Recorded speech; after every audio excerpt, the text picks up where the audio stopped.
you know, immense. And this morning we're just full of gratitude for life, for grace, for favor, and everything in between. It's been a great weekend for me. Good morning to all of you, and thank you so much for joining us on TV3 Newday. It's good to have you. Doing very well this morning. I hope that you're in high spirits as well. And you've remembered to say thank you to God. Morning, lady in pink. Good morning. This is actually the doing of the Lord. You look very bright. What are we celebrating? I mean, yesterday was just Father's Day, so yes. It was a good time to reconnect with our daddies and really appreciate them for all that they've done for us. So, Absolutely. Perhaps it's a continuation of that. Yes, I know, right? And so happy Father's Day to all our fathers. We absolutely love you. Fathers in waiting, fathers, you know, hoping to be fathers in the next couple of years. Those of you who are denying the pregnancies too, it's on to you. Because whether you like it or not, you are still a father. You will still have to take care of the children. Anyway, you know the funniest part is when they deny and the child comes out and exactly it's like different version of the father as well. But yesterday there was a funny post that was going around from the president. So he did a comparison between the bouquet of flowers that he received on Father's Day as against what the First Lady received on Mother's Day. And it was actually, I thought it was sad, but it was also a little funny. You know, and he just wrote, yes, and it was trending everywhere. I think we even posted it on I don't know if the producers can pull it up, but I was heartbroken. I do understand. You know, we make a lot of noise about our mothers, rightly so. We sacrifice a lot. And I'd always say that if you've been to that labor ward, if you've carried a pregnancy for 9 months, and you've gone in there and they've either cut you or you've had to push out a baby, you'd understand why mothers get the love and attention that they receive. But of course, fathers also deserve the love. So maybe you won't get the number of bouquets that mothers will get, but at least it should have been half. This one, he got only like 3 or 4. Only 3. Oh. Mr. President, and that's even a whole president too. So imagine the regular fathers. Pastor, did you get any gifts yesterday? Oh, you did? Okay. Oh, that's nice. I got something, Did you get a gift yesterday? Evans. You didn't get a gift. Okay. Coco, did you gift your husband? She didn't give him anything. She just screamed and said yes. She doesn't even know what to say. She said special, but she's not adding the recipe. Special eyes or what? There's something in her mouth, so perhaps when she swallowed that, it will come out. I guess so. I guess so. But I mean, I understand the point you're making. And you know, beyond the liver ward, you're also looking at the waking up in the night.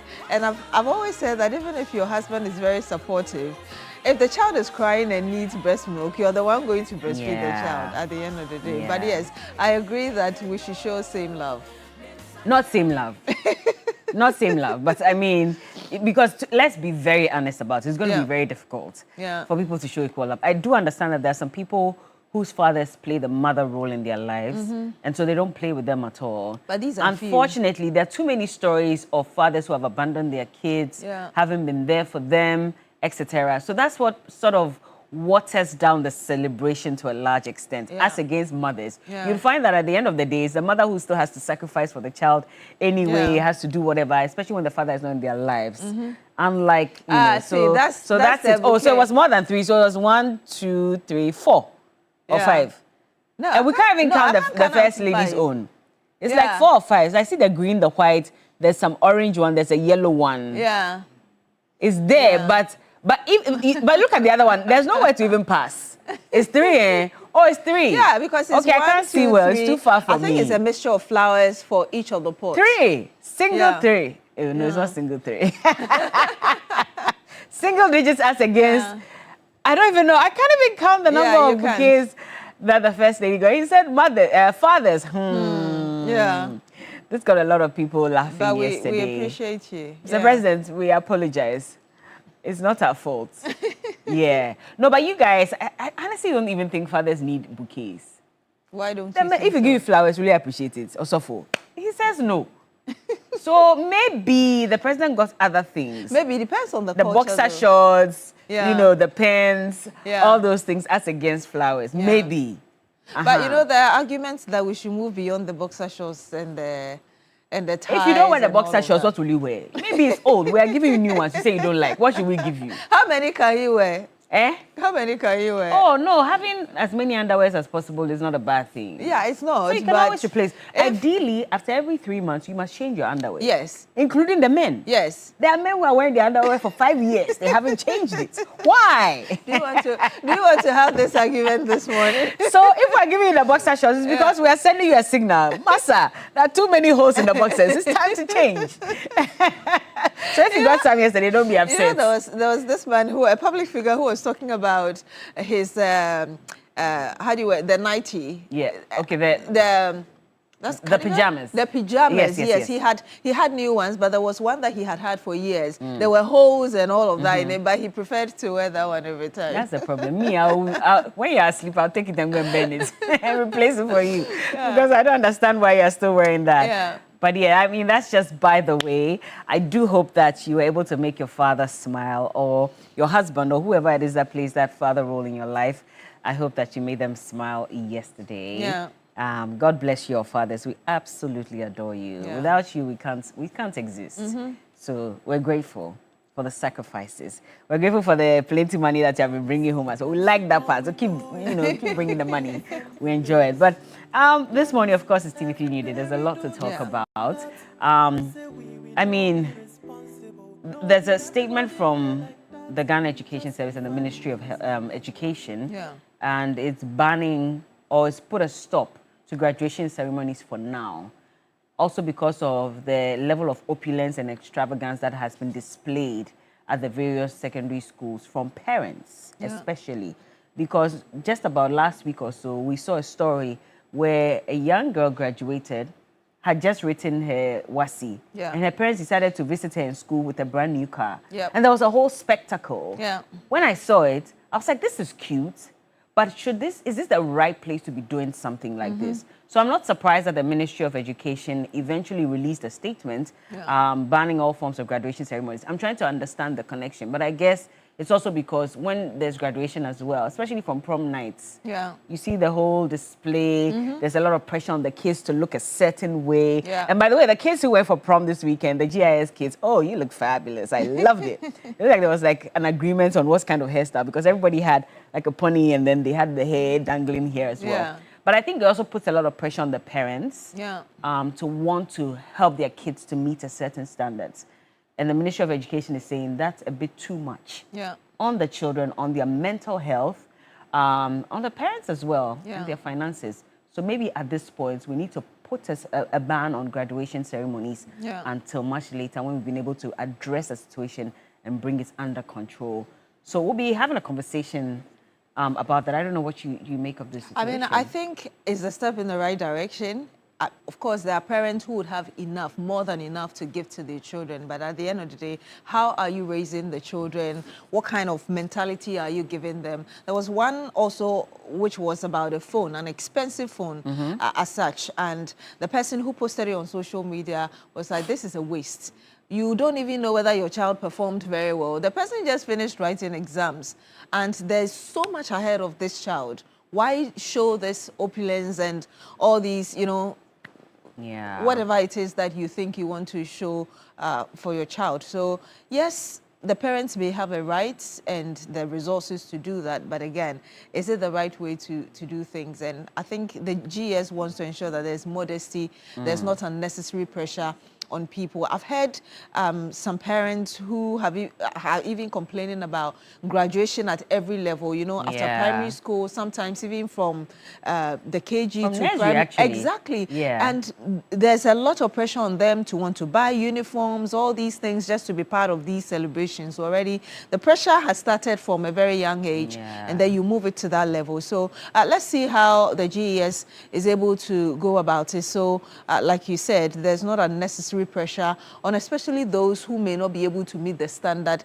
and what kind of pressure it would put on the minds of such children who are coming from such homes that, oh, I wish my parents could do this for me. But it may not be necessarily the most important thing at that stage in their lives. I mean, across the board, I also read comments from people who thought that if the car should even cost maybe 100,000 Ghana cedis, why not invest that money for the child? Yes, you may have enough to want to buy a car for the child, but why don't you think of the future of the child? Because right after, university, what's the guarantee the child will even get a job immediately? Yeah. And so if they are not finding something to do, at least there's some investment with interest accrued on it waiting for this child to either invest in a business or fall on, just in case they are not, you know, gainfully employed by that time. So what was the whole idea of wanting to give the child a car so openly? Yeah. In the full glare of other students as well. And that also puts pressure on the students, because now I'm going home getting angry at my parents and looking at them like, oh, they want more brapa. Exactly. Why is it that my friend's parents are bringing a car to her in school or to him in school? That's the point. And you are sitting at home when that parent is probably struggling even to pay bills. Yeah. You know, utilities, etc. Yeah. And yet I'm a child, and I don't seem to understand why my parents can't meet that level as well. Yeah. So I have a problem with you. And then I end up going for a sugar daddy, of all course. that, because I also want to look a certain Exactly. way. You know, I was reading a story. I was reading about Serena Williams and how she and the husband have decided to raise their children. That they don't just give money to the child. You must do something. You must show a sense of exactly. Yes. You must earn it. You must show a sense of responsibility. And so, again, about certain American celebrities, especially the actors and the actresses. There was one of them, an African American, who actually started acting when she was young. And all the monies that she made, you know what, the parents saved them. And so when she eventually reached adulthood, they gave it to her. And she started on a better footing than starting from scratch. Yeah. And that helps, puts the child ahead, and obviously the adults eventually ahead, and will be in a position to even help others. So it's really a matter of what kind of life do you want to give this child, and mentality again. Do you want to give this child? And legally, the age for driving is 18. Yep. The minimum age required for you to get a driver's license is 18. So, Coco, I mean, our director just raised this issue that if you're at 16 years old, you can't even drive. So why is your parent giving you a car? But there are children who drive before I that understand. age. Is it illegal? Yes. Yes, it is. So if you're arrested, then what happens? Because if I give you a car at age 16, and as a child, I also want to experiment. So if you're not at home, I'll get the key and want to move the car. Remember the accident I we may had get in involved East in an Legon? accident. I may involve others in an accident. Or I just may get arrested by the police. When they arrest me, I'm calling mommy to say, mommy, the car you gave me, now I've been arrested. What are you going to do? Yeah. You know, the other aspect of it, I feel like for a lot of people, and I'm not saying it in relation to these parents, by the way, but you know, a lot of people grow up in poverty. And they keep telling themselves, God, if you give me a breakthrough, I'll never let my child suffer. I'll never let my child go through the same things I went through. So they eventually become rich, and they want to do anything and everything to ensure that their children don't experience the hardships that they experience. And sometimes they go overboard. So you can't draw the line between disciplining the child, keeping the child focused, and wanting to overly pamper the child. And a lot of parents get that wrong as well. So I want to give you a car, I want to give you a house, I want to give you everything almost immediately. But you need to ask yourself, is that the right thing the child needs at every stage in their lives? It just reminded me of a book I read many years ago about a mother who said that her role wasn't to remove all the stones or the stumbling block from the path of her child, but to teach the child how to walk on it, to use those stumbling blocks to be stepping stones to the next, because then you're not building the muscles of the child to face challenges, because there will be challenges in life. And so, yes, I agree with that. Yeah, absolutely. And we'll be speaking to Mr. Kofi Asare. He's the Executive Director of the Africa Education Network, Watch. I believe. Africa Education Watch. Thank you for that reminder. And so we'll speak to him. We'll also speak to the PRO of the Ministry of Education so they can throw more light on this matter. But basically, the ministry says it's taking note of growing public concerns regarding the increasing trends of excessive display of wealth and flamboyance during graduation ceremonies in some senior high schools across the country. The ministry wishes to emphasize that schools are institutions for learning, character development, discipline, and the nurturing of responsible citizens. Graduation ceremonies are intended to celebrate academic achievement and personal growth, and should therefore reflect the values of modesty, dignity, and respect associated with the educational environment. The ministry strongly condemns any conduct by students, parents, guardians, or other stakeholders that promote extravagance and detracts from the true purpose of school ceremonies. Consequently, the Honorable Minister of Education, Honorable Haruna Idrisu, has directed the Director General of the Ghana Education Service to suspend all senior high school graduation ceremonies nationwide with immediate effect, pending a review of existing guidelines governing such events. The ministry remains committed to ensuring that all school activities uphold the highest standards of discipline, responsibility, and moral development in line with the objectives of Ghana's educational system. And it's signed by the Press Secretary to the Honorable Minister of Education, Hashmin Mohammed. And so we're getting into our this morning conversation right now, and it's on the back of this statement that was released by the ministry on the 20th of June.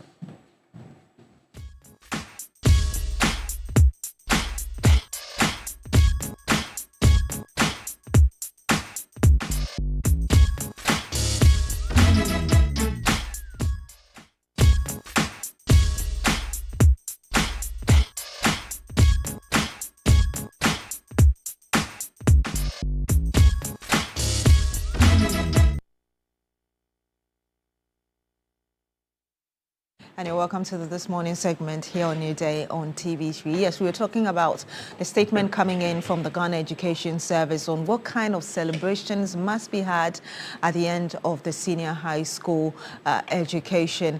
And Bella just read that statement, but perhaps I can just go through a bit of it again for you in case you're just joining us.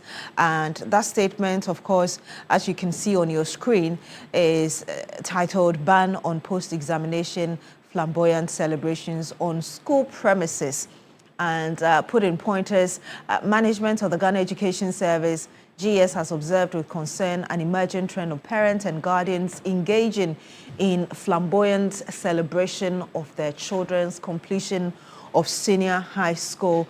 Because Bella read it just some minutes ago, I'll just read just a bit of it. It said, whilst management is not against the practice of parents and guardians celebrating achievement of their children or what, management is against the practice of such ostentatious displays by parents on school premises.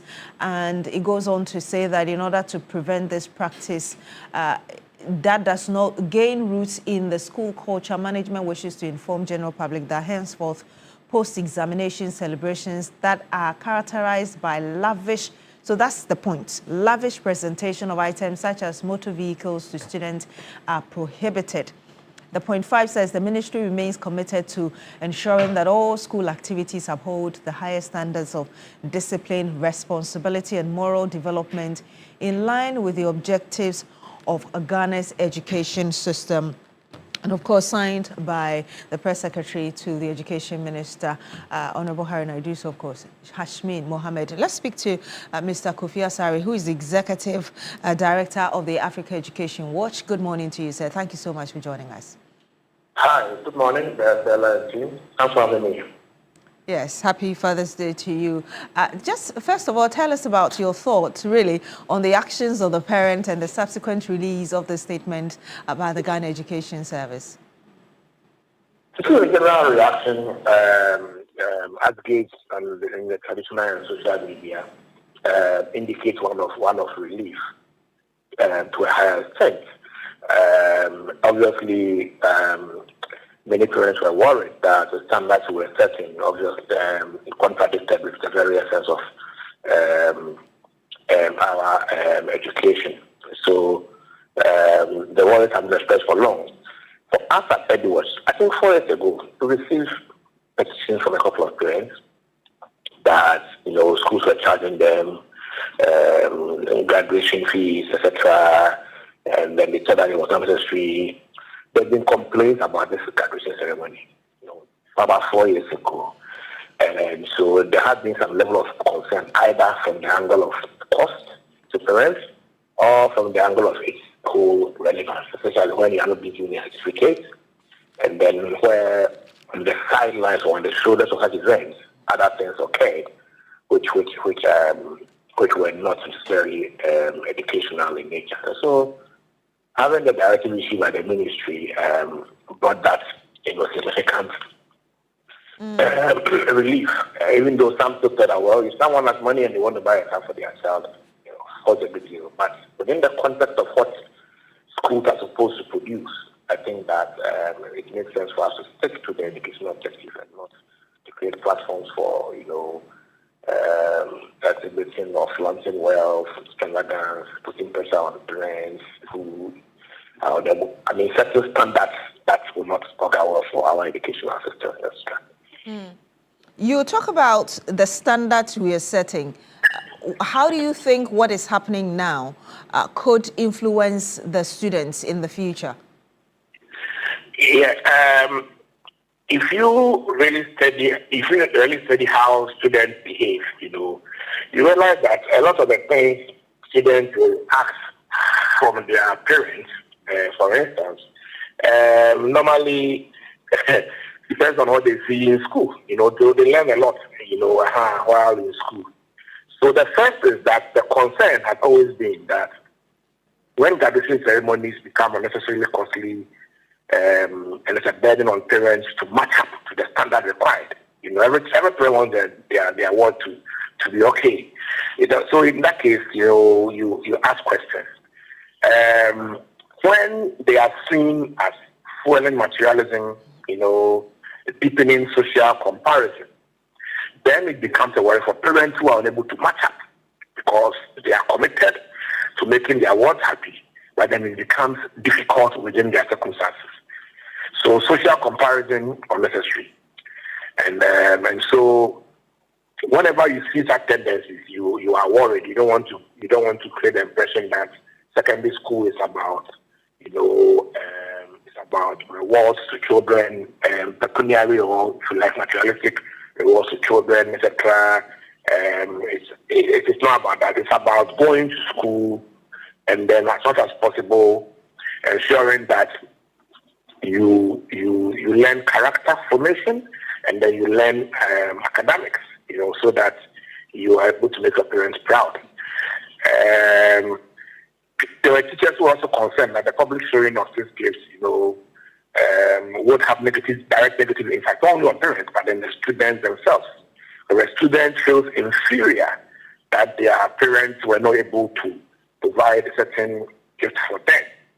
Especially those from less disadvantaged background, it may expose them, to participating in other activities, just to catch up. And that is not what we want to promote. So these concerns cut across. Teachers express concerns, parents express concerns, and then civil society also had our own concern about this activity to the extent that its contribution to education itself was very, very, very little or marginal. If you look at the statement coming from the Education Ministry, of course, signed by the Press Secretary to the Education Minister, one of the points being made is ensuring good morals. To what extent do you think what is happening now, if institutions do not come in, would encourage moral decadence in our society? It is not impossible for a student who is a girl in a Brick Girls, for instance. I'm using the Brick Girls hypothetically, even though it was one of the schools where we were told one of such donations took place. But I'm using them in this context hypothetically. That it is not impossible for a girl in a Brick Girls with the expectation that when she gets to Form 3, she must get a certain level of gifts to gain the traction, recognition, etc. It's not possible for a girl to participate in other activities, that would ensure their rights to education, just to get those credits.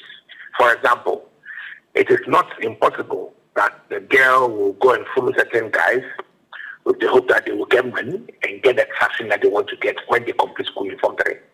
And as a result of that, they will involve themselves in other activities, including possibly sexual activities, which may end up truncating their education rights, And so the implications are not great, for especially for students whom this may appear as, if you like, a pressure on them to match up, knowing very well that their backgrounds are not as economically enhanced as other students. So for me, the greatest negative impact of what we're witnessing is on the psyche, the mindset, and then the behavior of students themselves. require reform. And so that signal, it's good that signal is taken off so that they focus on their books and that they are not seen to be competing or they are not seen to be engaging in competitive activities that could require that some of them, like those from, unprivileged backgrounds, will participate in delinquent activities that will mar or jeopardize their education journey. That for me is very, very important. All right. Kofi, so quickly then, what do you make of this directive by the GES indicating that then there should be a suspension of graduation ceremonies? Because other quarters think that may not necessarily be the way to address it. For example, Mr. Peter Patianti has not commented on whether this is a good directive or not, but he thinks that the ministry should go further and even sanction school heads when they allow such things to happen. And there's indication that they never really prevented it from actually happening on campus or in school. What do you say to this? I think that, one, the directive from the ministry to GES and GES's directive was a vital, intervention. Okay. And it came, if not at the right time, at least it came to salvage the situation. Probably it should have come much earlier because some schools have already had theirs. But it came in vital in the midst of the storm.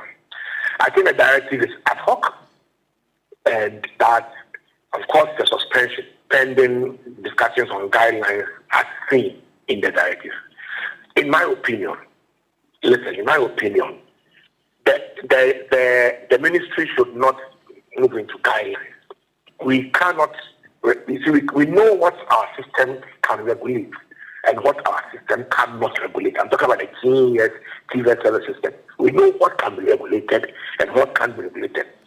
These are one of the things that definitely cannot be regulated. And so we shouldn't be tricked into going into guidelines and trying to see how we can regulate this. It's very difficult to regulate it. I believe that the ceremony itself, the graduation ceremony, which is new, it solves no problem. Neither would its absence create any problem. Okay. And so we should be thinking about abolishing it outright. One, because it comes at a cost. Parents pay for the ceremony. So we ask ourselves, what do we gain? Because when we're in school, we're still having graduation ceremonies. When we finish school, we have an assembly, we meet, the teachers talk to us, and then they give awards to students who behave well, and then they give us our advice, and then we go home. We go and pray for our results. So this whole issue of graduation ceremony being copied from private schools, which comes at a cost, and which not just economic costs, but also, social costs, as we are seeing. It's not just an activity, okay? And I don't see this public system as being capable of regulating it. We shouldn't add it to our troubles. We have a lot of things we fail and struggle to regulate, and many things we are still struggling to regulate. And so if it is possible, the ministry should, in the process of review, consider banning it totally, so that we go back to the era where when you finish your WASI, you do your assembly meeting, you pick your bag, and then you go home. Exactly. So that we avoid all these ancillaries that come with the ceremony. Yeah. Okay. I think you missed the second part where I was asking that, for example, Mr. Peter Patianti says that the ministry should go further and even sanction school heads for allowing this to happen in their schools. Well, do you agree? You see, the DES is aware that schools, many schools, maybe not all of them, but many schools charge parents, they levy them to organize this graduation ceremony. Some of them even have uniforms that they say they are buying and all that. They are aware because they are on the ground. Okay. I don't know the rule that this ceremony currently breaches. I don't know. Okay, because schools are required to seek clearance from the GES whenever they are imposing some levies. And I'm sure by virtue of the fact that regional directors who have direct oversight on senior high schools are aware that this ceremony takes place. I'm sure they would have been aware that X amount of money is contributed by parents to organize them. The point I want to make is that if there had been an earlier directive or there is a rule in GNS system which this ceremony breaches, then you are able to hold school heads accountable. But if this intervention we are seeing, it is actually a new directive supposed to be complied with from now, then we cannot apply it retrospectively. That's why I'm saying that it may depend on whether already a GA has a regulation that prevents schools from organizing that graduation. I'm not aware of that, but if there's any, that's fine. But for now, I think the discussion, the focus should be on applying the brakes on the ceremony. Okay. And then ensuring that our conversations aim towards abolishing it than trying to regulate what will eventually become difficult to regulate, knowing how the public system works. All right. Thank you very much, Mr. Kofi Asare, the Executive Director for Africa Education Watch. But Beatrice, we have another. Indeed. We are also joined by Gapsin Kofi Raphael, General Secretary, National Council of Parent Teacher Association. Good morning to you, sir. He joins us via video call. Thank you very much for joining us. We can see you if you can unmute. Right. But Bella, his organization has issued a statement agreeing with this ban, as it were, from the statement we saw from the Ministry of Education. And in that statement, his organization says that they support this issuance of statement and the content of that statement because they think that there's a need to protect the purpose of schools and also stop the root of indiscipline. And yes, he goes on to give a bit more detail, but hopefully when he's able to join us, he can explain to us further really what he means by these 2 points. But a number of you have sent in your messages. There's a message coming from Edward Kaiwe. I'm sure you know him. He's the former General Secretary of the General Agricultural Workers Union. It says, good morning, Beatrice. On the Father's Day, I had nothing but only messages. This morning, my daughter asked me for money to go to work. And when I said I don't have money, she asked me a demanding question. The question is, why don't you have money? Just imagine. And that's coming from Edward Kaiwe. Happy Father's Day to you. But I think Mr. Raphael is ready for us. Good morning to you. Thank you very much for joining us. Just speaking to you, Beatrice. Yes, so we've seen your statement. In fact, I just read a little bit of it saying that you agree with this statement coming from the Ministry of Education, and you talk about the root of indiscipline and also the purpose of education. Tell us why you think these are the reasons you believe the Ghana Education Service plus other stakeholders in education should discourage schools from doing this. Thank you, Beatrice, and it's a pleasure speaking to you on this, one of the biggest platforms we can have in Ghana. On behalf of Ghanaian parents, we are grateful for this opportunity. Why is the NCPET backing the ban on extravagant graduations? Our response is simple, because we are defending the soul and purpose of schools. Schools were built for learning, character formation, discipline, and nurturing responsible citizens. And our founding fathers, Dr. Kwame Nkrumah said, the purpose of education is to develop the intellect and the moral and spiritual character of the child. So when students at the basic level, the junior high school level, the senior high school level, we are discussing this because it is out there about the senior high school level, but I can tell you it's also happening at the basic level. It happened at the junior high school level. So we are saying that when students at that level become catwalks, we teach vanity and not values. Is the NCPT against celebrations? The answer is no. This is not a fight against celebration. It's a fight against restoring meaning to our educational system. We support terminal graduations at GHS 3, SHS 3, or whatever levels that you are doing at the pre-tertiary level. But what we don't support is the extravagant lifestyles, that these ceremonies doesn't stay within the school hours and not in simple school uniforms with cultural displays, biblical or Quranic recitations which will teach moral values, and skills demonstrations instead of commercial pageantry. We are against the commercial pageantry. You said, so we are saying that if these things should be done, yes, I'm with you. If these things should be done, please land. We are saying that if these things should be done, it should be done in a way that doesn't put unnecessary pressure on parents. That doesn't create unhealthy competitions in the schools. We should do these things in a way that it talks about our communal ethics. The school is an extension of the village. In one of our quotes, we quoted about the village. And let me, with your kind permission, read that particular quote. We spoke about the fact that, one, in handling these matters, we should not forget that a child who is not embraced by the village will burn it down to feel its warmth. It's an African proverb.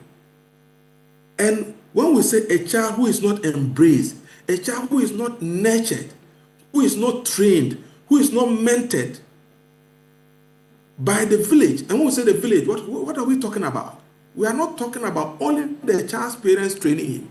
We are talking about the aunties, the uncles, the immediate neighbors, the teachers. Everybody who is a responsible person in that society has a role in training the child. Because when the child becomes a responsible citizen or an irresponsible citizen, he becomes a burden to all of us as a country. If he becomes a responsible citizen, he becomes an asset to all of us. So when we start teaching children not modesty, but pageantry, we are creating chaos in disguise. And we are going to set standards that these children will not respect the teachers who teach them because they don't see the teachers as their role models. They look at people who have profligate lifestyles as their role models. And these are not things we should be encouraging. Mr. Raphael, yes, you say that what we are seeing at the senior high school level is just one level. We see them at the basic and the junior high school levels as well. You've been in this system for some time. Tell us what kind of extravagance you see at these two levels you've just introduced in this conversation. Well, with my knowledge of 24 years teaching in that space, what I know for sure is that in some schools, both public and private schools, that the school administration sometimes will coerce the PTAs and parents that, oh, your child is graduating, so we want to do a graduation ceremony for a child. And you need to buy A, B, C, D in order to prepare the child for graduation. It puts unnecessary burden.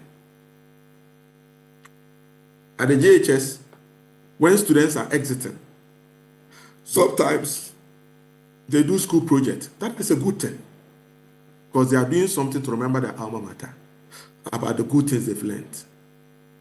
But the bad side of it too is that sometimes during graduation, that is the time that they are telling the parents, you need to buy this graduation gown, you need to do this, you need to do that. And it puts unnecessary pressure. Monies meant for future investment in the child's education are diverted in the name of profligacy. And that is where some people to extort the system and make monies out of it. So that's the realities on the ground. If you take your cameras and engage parents across the country, they will attest to these things. It happens more in private schools, but the public schools have also taken over. All these things are unacceptable conduct. There are those who argue that perhaps this statement we're seeing may not be enough. It might be a bit dicey in terms of how the Ghana Education Service plus others might implement this. What do you think should be the way forward in terms of tackling this at the very root? Thank you very much. I think our fourth point, we spoke about mandatory review of graduation ceremonies. We said that all pre-tertiary schools must review existing graduation practices with PTAs or parents, GS, TVET, and community leaders. They should submit a compliance report to the NCTPTA leadership. That is when it is our people who are involved. They should also give us feedback. Then community leaders and religious leaders and the Ministry of Education Management by end of each graduation phase to ensure that it aligns with national policy and Ghanaian values. Our values is against one, modesty over pageantry. We believe in modesty over pageantry. Whereas when a child finishes school at a particular level, you need to pat him at the back and encourage him that he's doing well. He should go ahead and do more. And you also need to test him to see whether whatever he learned over that period, he has been able to reflect it, to see that the investment that you are putting in the child is worthwhile. But if you leave those things, and we are buying cars, we are buying phones, we are doing all kinds of things that sometimes these mobile phones, with this WhatsApp and TikTok, there are some negative aspect of it that is not helping in molding the children better. All these things, we must look at it and agree on rules of engagement. We should not leave it for anybody to do anything and can go away with it. And when it goes out of hand and the society is giving us nature kickbacks, now we come back and say, oh, we are banning or we are suspending. No, let's all sit around the table.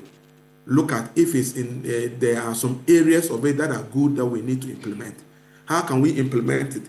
Making sure that at the end of the day, we don't lose the kind of things that our founding fathers taught us. Because Nkrumah told us that the purpose of education is to develop the intellect and the moral and spiritual character of the child.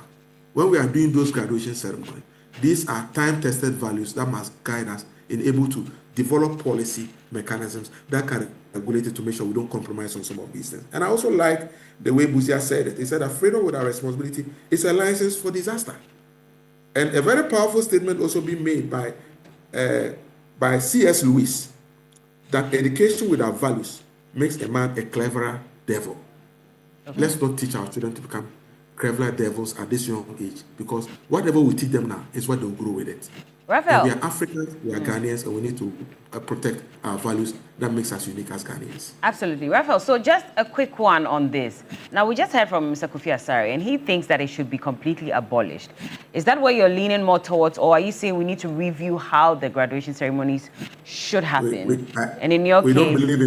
We don't believe in complete abolition. What we are saying is that behind every dark cloud, there's a silver lining.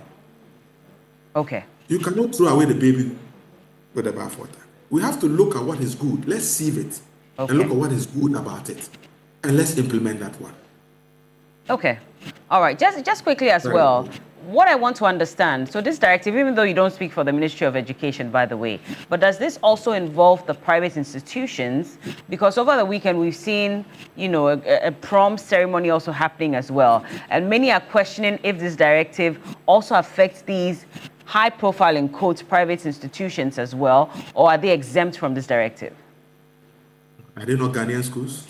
Well, I'm just asking, and that's what people are asking as well. Does it affect them? Our directive goes to them because as PTAs, we regulate both the public and private schools in Ghana. All right. Okay. Thank you very much. Raphael Kofi Gapson is the General Secretary of the National Council of Private Teachers Association. And of course, he doesn't think it should be completely abolished. Don't throw away the baby with the bathwater. And so that's basically it. Well, yes, comments. Speaking of which, let me just read a few ones quickly. Ayira Kwa Ayape, Richard says we should abolish it completely as far as he is concerned. Teacher Kofi Jema says, I think headmasters who allow such graduation ceremonies to happen in their schools must be questioned. Eric Na says, meanwhile, a teacher can't even buy an Okada.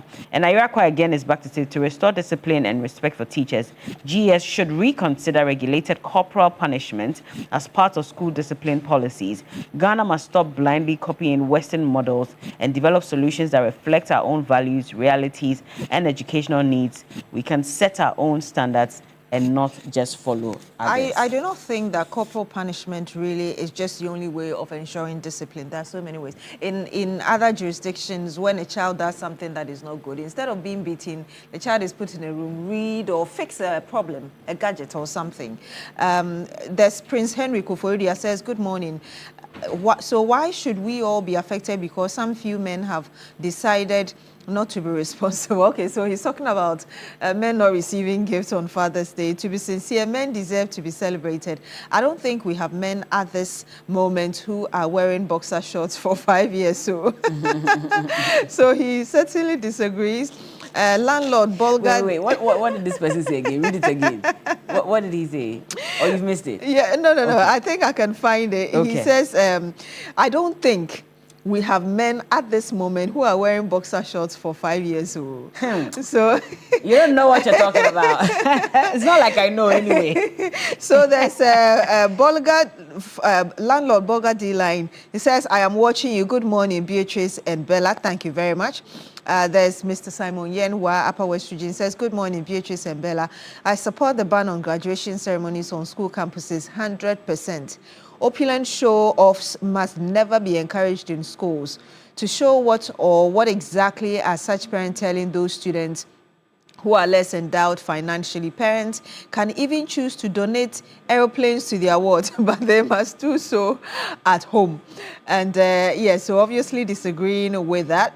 And there's Kwamina Acidity from Ahafwa Chinsia, says, good morning, Beatrice and Bella. I totally support the decision of the Ministry of Education. Suspend the SHS graduation ceremonies nationwide.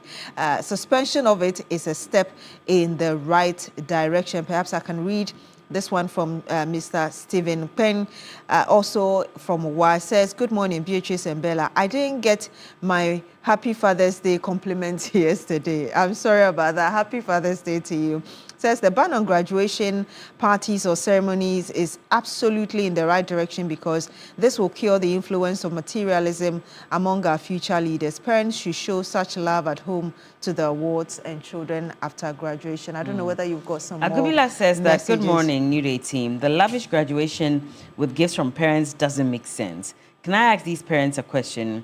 Why give such gifts to your wards in school? Why can't you give it to them in their homes? Haven't you visited your wards in school before?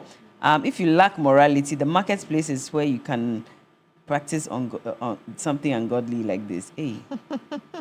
Okay, I don't know why he described this as ungodly, by the way, but he says this is from the Binduri boy.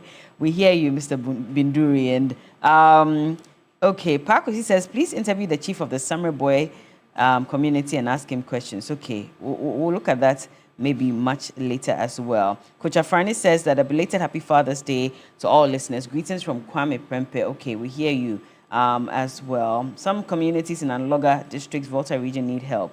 Flood has taken over the township school, the school as well, and they have nowhere to lay their heads. We'll look into some of these issues as we move along. Yeah, I think that's it for the messages that I have. Kofi Jima is back, by the way. He says, I think headmasters who allow such graduation ceremonies to happen in their schools should be questioned. Agreeing with a comment earlier. Sherry Giovanni says, the question being asked is, how did we get here? Still talking about the flamboyant celebrations, whereby completing SHS without knowing whether the child has passed well or not is seen as a great achievement. I saw videos where a parent was even splashing dollars on the sun. So obviously disagreeing with that.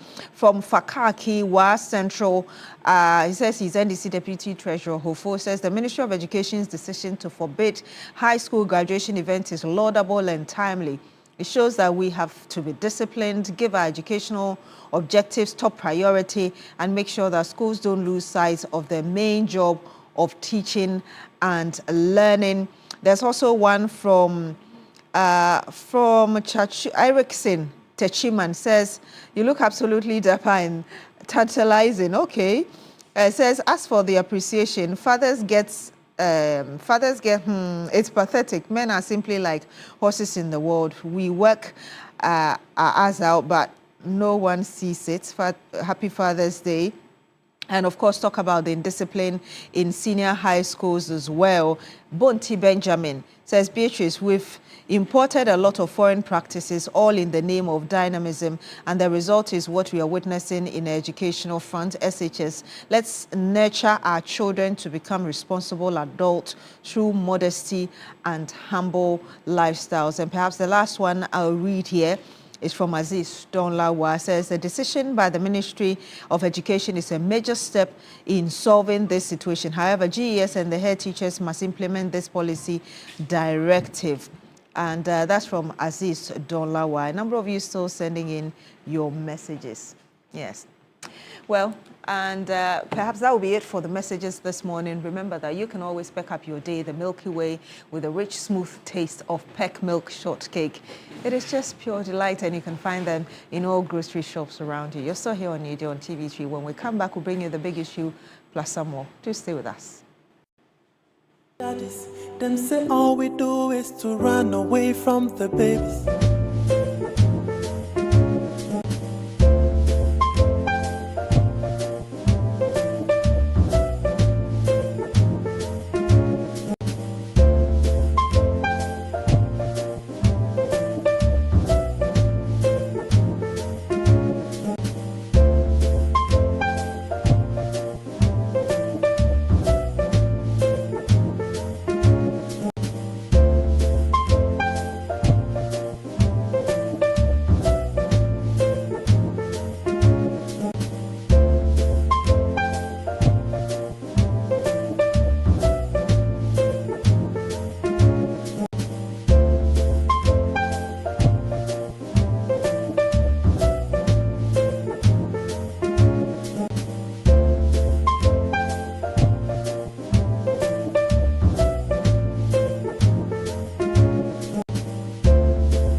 You're welcome back, and it's TV3 Newday. It's time now for the big issues, and my guests are seated. Very shortly, I will be introducing them to you, but also good morning to you if you just tuned in. We're grateful that you chose us as always, and we hope you stay with us throughout the morning and the rest of the week. Now, we're streaming live on Facebook at TV3 Ghana. You can drop your comments, your suggestions, your questions, and we'll read them as the show progresses. We're also live on YouTube at TV3 Ghana and live on DSTV channel 279. And this morning in the studios right next to me, I have Mr. Fifi Boafo. He's the former head of public affairs, Cocoa Board, also a member of the NPP. Good to see you in the studios. Good to see you, Bella. And finally on the big issue as well, right? Yeah. Also joining us, Andrew Apia Dankwa is the Director of Legal Affairs for the United Party. Good morning. How are you doing? Yeah, I'm doing good yourself. All right, I'm good. Thank you very much. Hamza Suini is a private legal practitioner as well. He's a member of the NDC. It's good to see you in the studios. Thank you, Bella. Well. A proud member of the NDC. Proud member. Proud. I left that out, so I need to reiterate. Okay. Fifi, should I come back to you and also say proud member of the MPP? Feel free to say I see. Okay. And proud butterfly in the studios as well. And Andrew Abiyadanka. And also Dr. Bernard Tutubuahe is a political communications analyst. Also, Johnny, a proud one as such. Proud lecturer. Good to see you. Proud lecturer, baby. Good morning, sir. Thank you, Bella. How you doing? I'm doing well. All right. What's the film like for tomorrow? Because Ghana is playing, actually, against England. I think it's on Wednesday. Right? Is it Wednesday? No, tomorrow. It's tomorrow, actually. I'm told 8 p.m. Ghana is winning. Ghana is winning. 2-0. 2-0. I'm very positive. Okay. Very, very positive. Well, it's my wish. Honestly, for me, I've said it somewhere that my wish is that we beat England. And even after beating England, if we will not continue the competition, I'm fine. So you just want to beat I England? just, yeah. Why? Why them in particular? They talk too much. They brag, they set Every agenda, they season create it is coming home. impression. You will never get you home. know. I begin to wonder where is home. Oh, well, okay. I wish we beat them, but it's going to be a difficult one, honestly. The film was that day like that, but I'm psyching myself. That's why you started with "It is my wish." When you said, I was like, It's actually a wish. Okay. I see, Andrew. Predictions. Praying. Okay. I'm praying. You're praying. You don't have faith, eh? Honestly, I think this is the worst Black Stars I've seen. Honestly speaking, this is the worst Black Stars I've seen. In terms of Conversation quality, went downhill so quickly. But I say Obanya, Ubanya. So I'm praying. Hopefully, we'll see the best tomorrow. but you know, if a funny thing. It was your Black first Stars. game. Be hopeful. Let's give them. When Black Stars is not playing, you hear Ghanaians, oh, it's a bad team. The team is not good. We don't like the team. Look at what they are doing. The moment they say, oh, Ghana is playing, all the people complain. You see them behind their of team. course. They love We their knew Black their Stars. jerseys the whole day. I support Black Stars. Support them, okay. Even if they are ranked 3,000, I'll support Black Stars. Oh, but we've moved up the ranks, actually. Yeah, so it's good. but factually, and I followed Black Stars for a very long time. In my humble opinion, this is the worst Black Stars I've ever seen. Having said that, I think the potential is there. As in, if you're able to put together things, well, tomorrow we may cause a shocker. I'm praying for a shocker. Let's see. Doc, any predictions? Or you also praying? Oh, no. I'm very optimistic about the Black Star players that we have. You see, in Abedipele's time, we had mostly world-class players. We couldn't qualify. Right. Sure. So with this material, we've been able to qualify. We've won our first match. I think that the tactical discipline is what we need. The structure of the team is what the coaches must take into consideration, especially with our midfield, right? If you're able to get the midfield selection right, the wing plays good. Okay. Things, Ghana will surprise, you know. In a good way, you mean? Oh, yes. Because the surprise could go both ways. So let's be sure it's in a good way. Yes. Fingers crossed. Let's see how it goes tomorrow. But all the best to the Black Stars. Let's get into our conversation this morning. We have two topics that we'll be looking at. Of course, the first one is an extension of what was discussed on the This Morning segment. That statement from the Ministry of Education and the Ghana Education Services banning or suspending graduation ceremonies across the various secondary schools in Ghana, and that's because of the display of opulence and flamboyance by our parents in schools. Recently, there was a parent that decided to gift their child a brand new vehicle, And they could have done that privately. For some reason, they decided to go to the school with a vehicle and record a whole video showcasing what they were getting for their child. And many people, you know, condemned that act and said it was going to put a lot of pressure not only on other parents, but also on the children as well. The GES, in responding to this, along with the Ministry of Education, has decided to suspend any form of graduation in schools across the country, the secondary schools to be precise, as they look into the matter and try to resolve it. In fact, we spoke to Kofi Asare this morning. He thinks that they should go as far as abolishing graduation ceremonies because they put too much pressure financially on parents as well. We'll get into that. And also, this weekend, Mr. Kennedy Ejapon, who was hoping to become the flag bearer of the NPP, well, he's been speaking and he's been spilling the beans, talking a lot about, or well, alleging that some members within the NPP actually sold contracts regarding Agenda 111 and took 10% commission from these contracts as well. And so even though the hospitals were not completed, they had made their 10% and didn't care moving forward as to how it was going to be completed. So we'll get into that. The NPP Communications Director has condemned this statement, by the way, and a number of party faithfuls are asking for Kennedy Ejapon to be sanctioned. So we'll get into that, but let's quickly get the thoughts of my guests on our first topic this morning. But quickly on that statement, the GES and the Ministry of Education are saying that they've taken note of the growing public concerns regarding the increasing trend of excessive display of wealth and flamboyance during graduation ceremonies in some senior high schools. And they wish to emphasize that schools are institutions for learning, character development, discipline, and the nurturing of responsible citizens. And graduation ceremonies are intended to celebrate academic achievements and personal growth, and should therefore reflect the values of modesty, dignity, and respect associated with the educational environment. It goes on to say that the ministry strongly condemns any conduct by students, parents, and guardians or other stakeholders that promotes extravagance and detracts from the true purpose of school ceremonies. Mr. Fifi Boafo, do you agree? Oh, yes, 100%. I agree. And I wish to commend the Ministry of Education and Ghana Education Service for taking this initiative. And what I also say is that this was one of the benefits we can get from social media. Because when this thing came out, social media started talking about it, people started complaining, and that was the reason why we saw this action from the government. It's unfortunate that everyone in this country has now decided to be a content creator. We're all creating content. Because what was the essence of that display? It was just to create content, maybe for the family or for whoever is involved.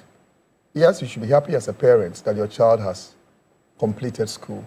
If you have a gift, if you have so much money to at least showcase, to give your child this surprise of a sort, what stops you from doing that at home?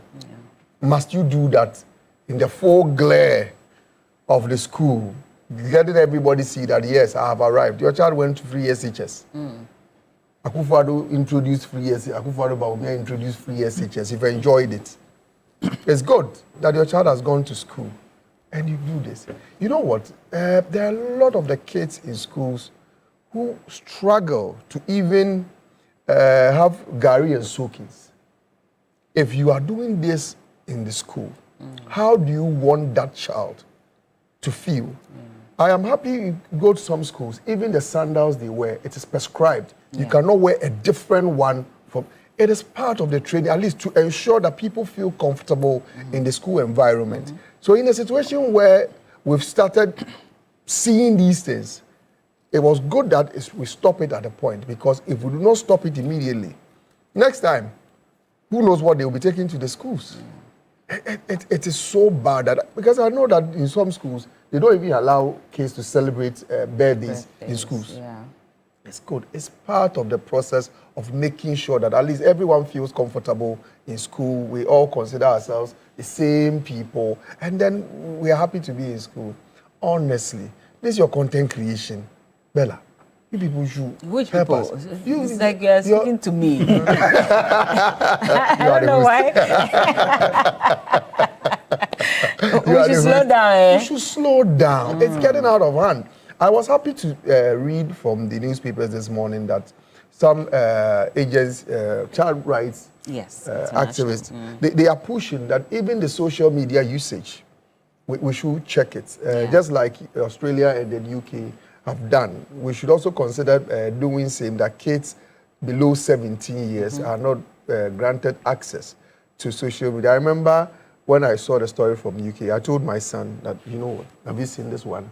You are not 16, you cannot, so I'll be 16 very soon. Yes, but, and parents, we need to watch it. The content your kids consume, it's important we watch it. Because if you are not careful, all the effort you put in training your child, they turn out to be something else. And I think it will be the worst experience for a parent to see your child go wayward after all the investment, all the time you've committed to training your child. We should stop it. And to be honest with you, the very rich ones, like Apia Dankwenko, they are not the people who are going to these schools to dash their kids' cars. So the real rich ones, those who can buy their kids the nicest cars, they are not the ones doing that. We are the people who are going there just trying to show off. It is needless. I think that our system must check some of these things and they should not continue. I think the ministry has done well.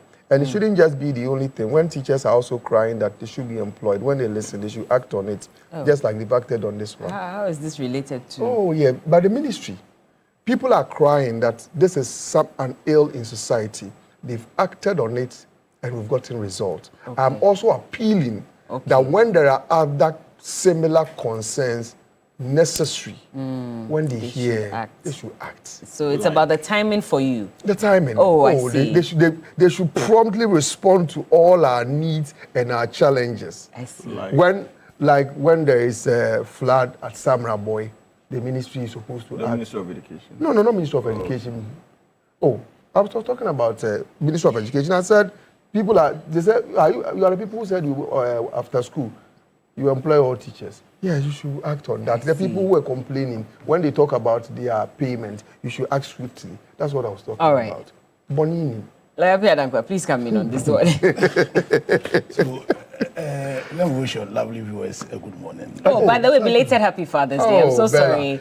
I'm so sorry. The president was complaining. I saw the president complaining. If it had been Mother's Day, it would have been all over it. We wished you all a Happy Father's Day. You just weren't here, that's why. But yes, belated Happy Father's Day. It is well. Council. So let me wish. That's the president's one.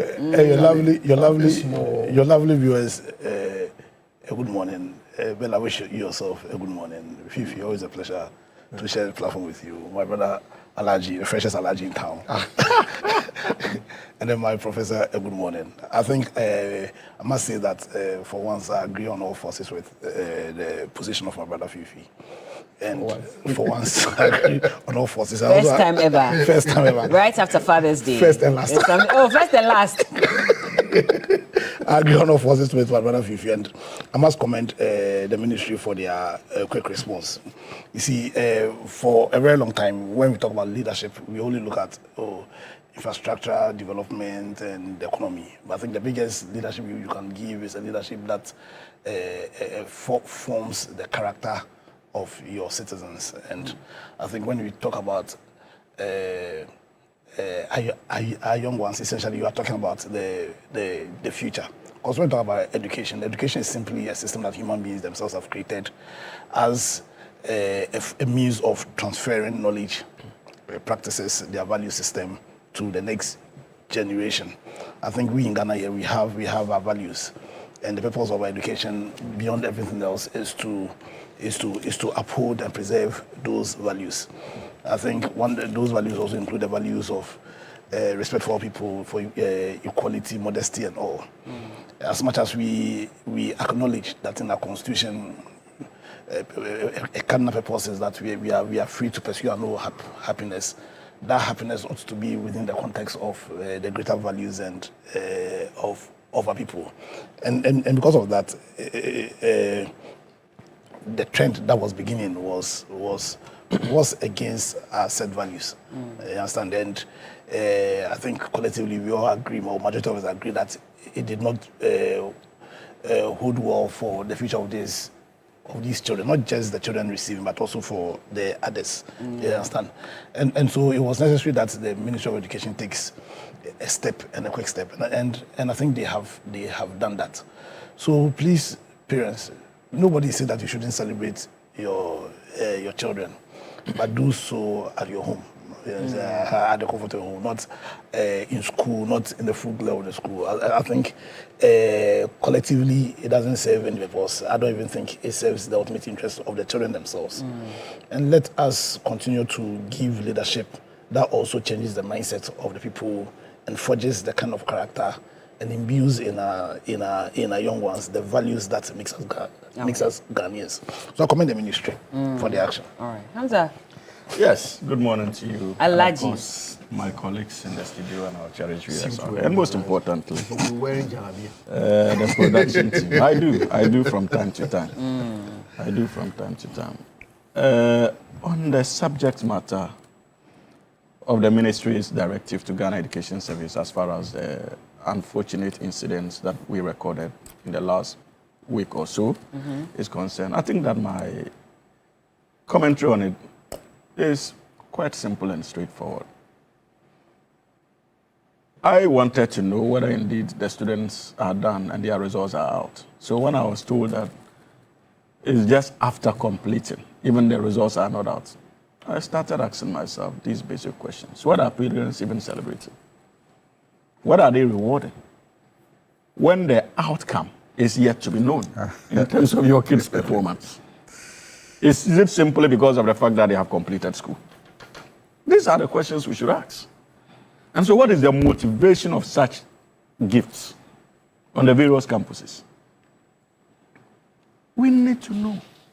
And you see, my brother,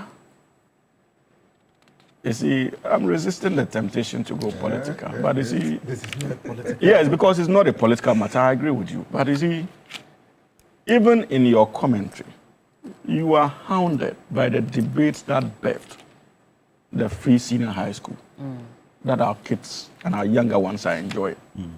Remember, during the implementation phase of it, many people, leading members of the NDC, and including some leading members of your own political party, made suggestions to the effect that there was the need for us to implement it in ways that as a republic, we could have been in a position to let those who could afford to continue to pay.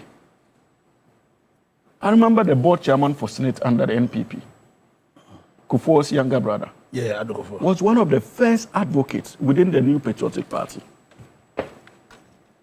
Nobody listened. The current finance minister, who is at large, also had cause. Yes, that's the former finance minister, who is at large. Also had cause to raise similar concerns.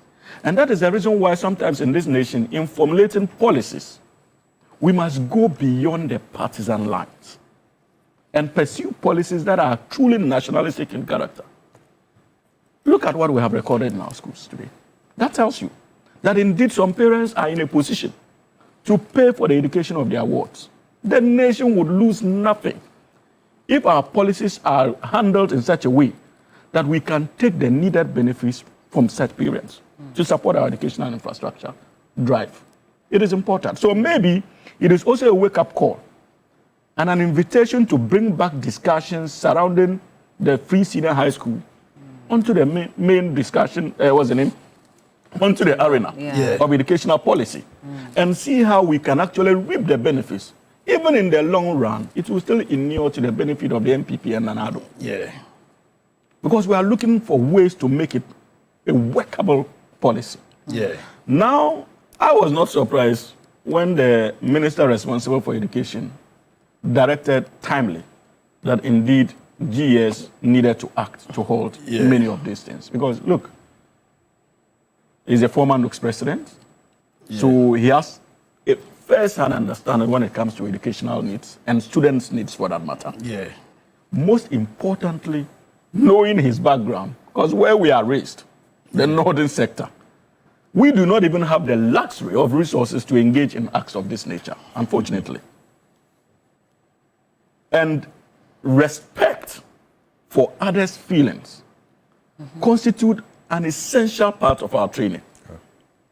And not just Northerners, but even the Southern sector as well.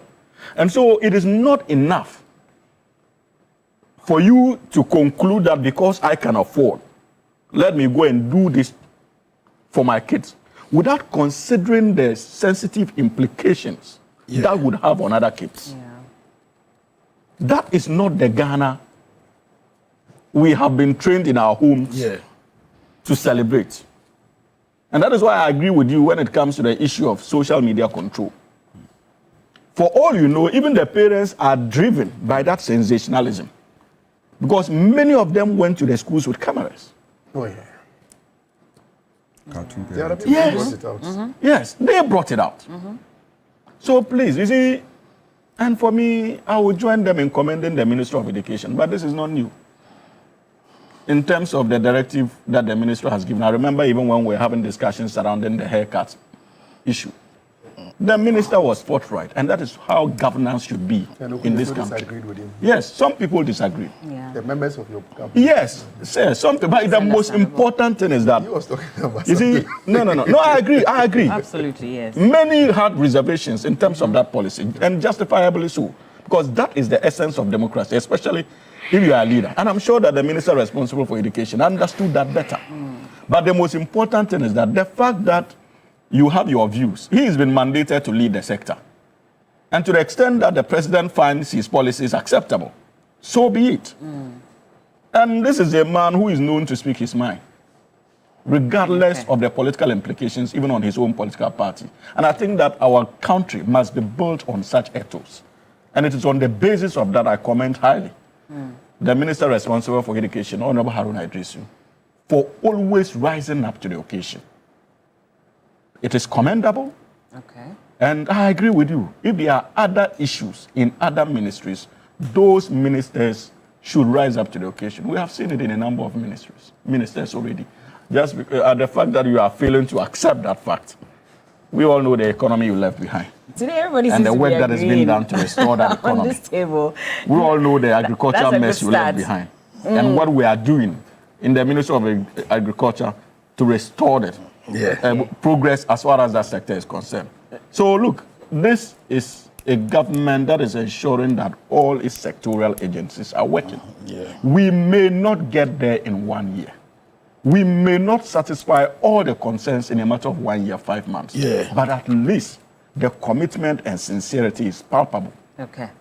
Even the MPP cannot deny that fact. Let me bring Doc in. And it's all peace and harmony here. We're told, by the way, that the Minister of Education will be addressing the nation or the media very shortly. And so when that starts, we'll pick it so we can get exactly what he has to say about this matter. But Doc, I mean, you're a lecturer, and so you interact with students, you know, personally as well. Do you think that this directive by the ministry is a step in the right direction, or should they even go further to also admonish the heads of these institutions for allowing something like this to happen on campus? All right, Bella, good morning once again. Good morning to our co-panelists, and good morning to our viewers. Special good morning to Professor Bavari of KNUST, Professor Akudugu of UDS, and Professor Eliasu, also of UDS, and the UTAG National President and Secretary and Vice President. We just returned from home on our third meeting, and I want to say that kudos to the host university. They did a yeoman's job. Suhini was talking about, or asking a question, that what were the parents celebrating? I remember growing up in school, we were using our days. So some food will be prepared by the school. Some people will bring some food from the house. And the climax of it all will be the results. You will all be lined up. When the area account So, I mean, that was where I was headed, actually. And you see, sometimes the humility in exams is when you are reflecting on what you did in the exams room on the paper and the results that will come out. So I agree to the question that Suhini asked. Obviously, when you give to your daughter or your son a car, and then finally the results come out and it turns out that it is the worst performance ever. What have you celebrated? Yeah. Will you be confident enough even to tell friends the outcome? The outcome. But the child has completed school. Maybe the parents went through a lot. Okay, anyway. In seeing the child through school, which is why they are celebrating in this manner. That is the first, that they are seeing in their family. Probably. So it is worth celebrating. But you see, Bella, I believe from my experience as a teacher and as a parent that parenting requires 4 key cardinal points: intelligence, maturity, guidance, and protection. If you're a parent and you are not able to do these things, then of course it begs the question that you are not worth the salt. All right. Doing this, what is the legacy that you are leaving? Mm-hmm. What guidance? What example are you setting? Doing this, what kind of security are you living with your child? Are you not exposing the child to some risk outside? Issues about maturity, reading between the lines to know when and how. I mean, we are talking about times, isn't it? Yeah. Time requires maturity for you to take a decision. And you see, the kind of intelligence that you use in handling your home is very important. Mm-hmm. Right. So for me, these things are things that probably parents should know. I'm on some platforms, PTA platforms and all that. And sometimes when you look at the things that some parents write, it's an eyesore. I mean, you don't even want to read, right? I feel that you agree and we commend the ministry for coming up with these measures. But the question that you ask, I still believe that the ministry should go a step further in trying to control some of these behaviors. And so I would urge the ministry to come up with some policy interventions or guidelines that will control some of these behaviors. At the end of the day, I know that in some schools, the heads have the power, the authority, to the extent that even if you go visit your ward, you are not allowed to sit in your own car with your own daughter or son. All right. So such powers should be demonstrated by the heads of institutions. All right. So that during some of these ceremonies, I mean, you see, the graduation ceremony, probably in our time we didn't witness it, but it has some kind of historical, how do I call it, joy in it, to the extent that you have pictures, to show in future that you graduated. You understand? So in the cancellations or probably suspending it, it is going to take the joy of some others away. Yes. And so someone's negligence, lack of maturity on the part of some parents is going to take away the joy of some people, which for me, I think that it is not really good. Okay. But going forward, I think that the ministry should come up with these policy guidelines, to control parental behaviors and some level of extravagance. St. Benedict Adansuman, there is a prescribed shoe your children must wear.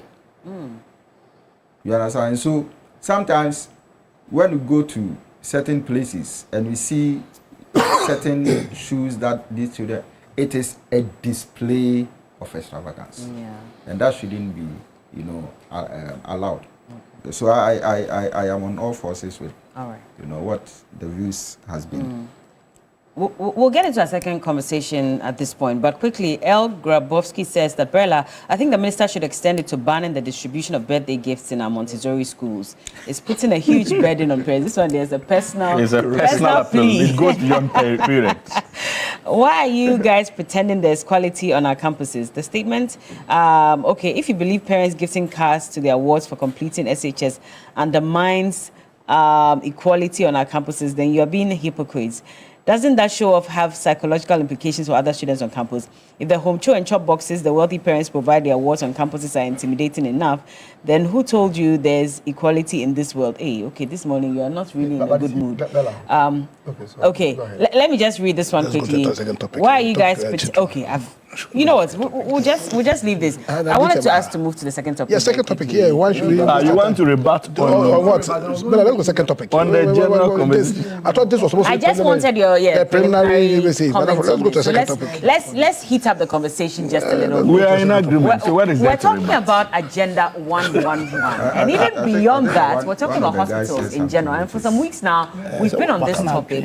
We're hoping that at least would have moved on by now. But a key member of the NPP has also shared his opinions on this matter, and it looks like he's spilling the beans on what may have happened that we are not privy to, or we may never have been privy to if he had not spoken on it. The allegations, however, and his party folks have condemned the statement that he's made. But since he's a key member, it's necessary that we get into it. So, Honorable Kennedy Ejapong has been speaking on Agenda 111, and he says, or he alleges, that the Agenda 111 hospitals should ideally have been completed, except that the contracts were sold by some key members of the party to contractors, to independent contractors, and they took 10% of that agreement for themselves and pocketed it, leaving the contractors to handle the rest. And so that's probably why we're where we are at the moment, where we're told, even by government spokesperson, that we need about $1.5 billion to $2 billion to complete the project, because as it stands now, we may not even be able to complete all 111 within the 4 years of Mohammed's governance. So let's listen to Honorable Kennedy Ejapong. He spoke to another media house, and this is exactly what he said.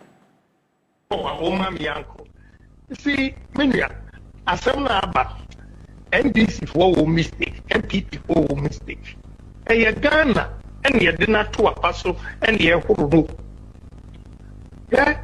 The only part, Omo Yaria, Minka, Obi says here, you didn't call China. The refer will be or India. And this year, yeah, you better call India and not China. Say, Yabian Toa, and I will say, oh, more dainty, put me crack in Opibia. May MB before them, you better. Men can be here and you. Now, almost he said, Niomo Yano, our campaign, they made they can't shut me down. Ghana for person here. Women say almost Agenda 111. Almost to be completely back. Almost ton contract, you know, I demand other people at 10%. Ghana, maybe say, and then NPP for they should be careful with me. So maybe you're better. Only a mess beans all over the place. Now, man, I can't say, me, my president, maybe free me sight, you never know. I'm only thinking of the youth of this country and not NPP. Agenda 111, Mumisa Wom, Saba Kokrom Rea. They sold obese contract now. Now I got home. Watching 10%. Anybody to me, oh, yeah, move about the criticizing NDC for me, and we're being so there. Contract, Abraham, he said, on ye, now on pure 11%, $55 million or per 11%. And you on pure advance 7%. And so, no, dear man. Massa, Ghana, I didn't hear Kui. Ghana, I didn't hear Kui. Politicians, we are deceiving the general public. And we'll be able to come on to. My jeans, everything, men Cassania, you know. Or be able to be scared of this country. So long as I live, Namia Ghana ni, Nami 2 coin, Nami Musani and Kofo, building Womukura. Me ma Odia scare me, Ghana. I'm not afraid of anybody. I will only speak the truth.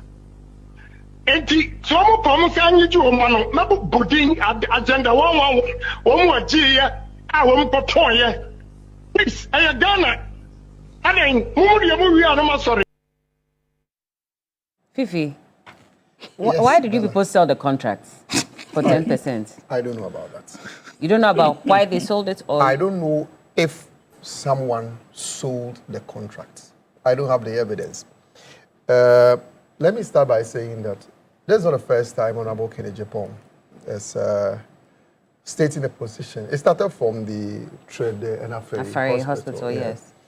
This is not the first time Honorable Kennedy Japan is stating a position which is contrary to the party's position. He started that long ago from President Kufuor's time through the NDC, Mills, Mahama, and to the Akufo-Addo. So this is somebody who has always had a position, and sometimes it is not the position of the party. And it's a human institution. Hamza was talking about the fact that there were people within the MPP who suggested that the free SHS, which will allow parents to pay. I'm sure he's aware that even his own NDC too, there are people who also share different positions from that of the party's position. It's a human institution, so that is his view. Honorable Kennedy Japan did not give us evidence of anyone who has sold a contract. He says if you dare him, he'll mention names. He has not given us evidence. That's where we are. Has he given us any evidence? He says he will mention names if you push him. He has not mentioned. He says he will. Well, when he mentions it, we can have that conversation. As we speak, he has not mentioned anyone. In the same soundbite you played, you heard him also say that NDC4, someone went to him, in fact, the wife. His wife, yes. With a $55 million contract, this time not 10%, 11%. And the person was demanding 7% cash down before they proceed. So the conversation is not just about an allegation against the MPP. He's also making same against the NDC. So if anyone starts a conversation or trying to say that, oh, well, Kennedy Japan has said something about the MPP, and bear in mind, he says same about the NDC. And you believe that? Well, I don't have evidence. Okay. And just in the way where I will treat what he said about the MPP, I will treat same about what he said about the NDC, because the one who makes the statement, the responsibility is on that person to adduce evidence to back that claim. Until the evidence has been provided, I cannot use it as basis to make any argument. He has not said that. But let me proceed to talk about Agenda 111, because that is what the conversation is about. Agenda 111, I believe it's a very good initiative. It will help us as a country to solve some of the problems we have with healthcare delivery. Because if you go to a number of our rural communities, people struggle to get access to healthcare. And if you look at what necessitated the initiative, it was as a result of COVID-19, the pressure it came on our health care. And that's why government felt that there was a need for a bold initiative to once and for all solve the problem. And that is why we had Agenda 111. Unfortunately, the NDC has decided to be inconsistent with the Agenda 111. How so? Yes. At the instance of initiating Agenda 111, there were a lot of the NDC people who felt that it was a political gimmick. There are people who felt it was not necessary, an investment. There are people who felt that that's not what we needed. But the NDC, when they were fighting for power in 2024, the presidential candidate of the NDC, John Dramani Mahama, and this is what he said, and it's actually dated April 11, 2024, and it's on CTFM online. I will complete Agenda 111 hospitals to help you get jobs, Mahama tells trainee nurses. And this is the story. There's a part I want to read from the story. Mahama highlighted the importance of completing these projects to ensure that healthcare facilities are available and accessible to all Ghanaians. He noted that the completion of these hospitals would not only enhance healthcare delivery, but also provide much needed job opportunities for trainee nurses and other healthcare workers. This is John Dramani Mahama. At the time, he was seeking to be president. When the NDC won power, what is the position of the NDC on Agenda 111 today? In fact, I remember when the former finance minister, Amin Adam, he said 3 of the facilities had been completed. And the Ministry of Health issued a statement. And the statement the ministry issued was to say that, oh, well, it is not true that 3 of them have been completed. And this is a statement that was issued by the Ministry of Health. There's a portion I want to read. If you look at, okay, so point 4. This was to say that, oh, well, the MPP has not completed any of the projects, blah, blah, blah. And it says, although traded, Kokobing and Ahanta hospitals were commissioned by former President Nana Addo Dankwa Akufo-Addo, the project is still under construction with an overall completion rate of 95%. This was March 2025.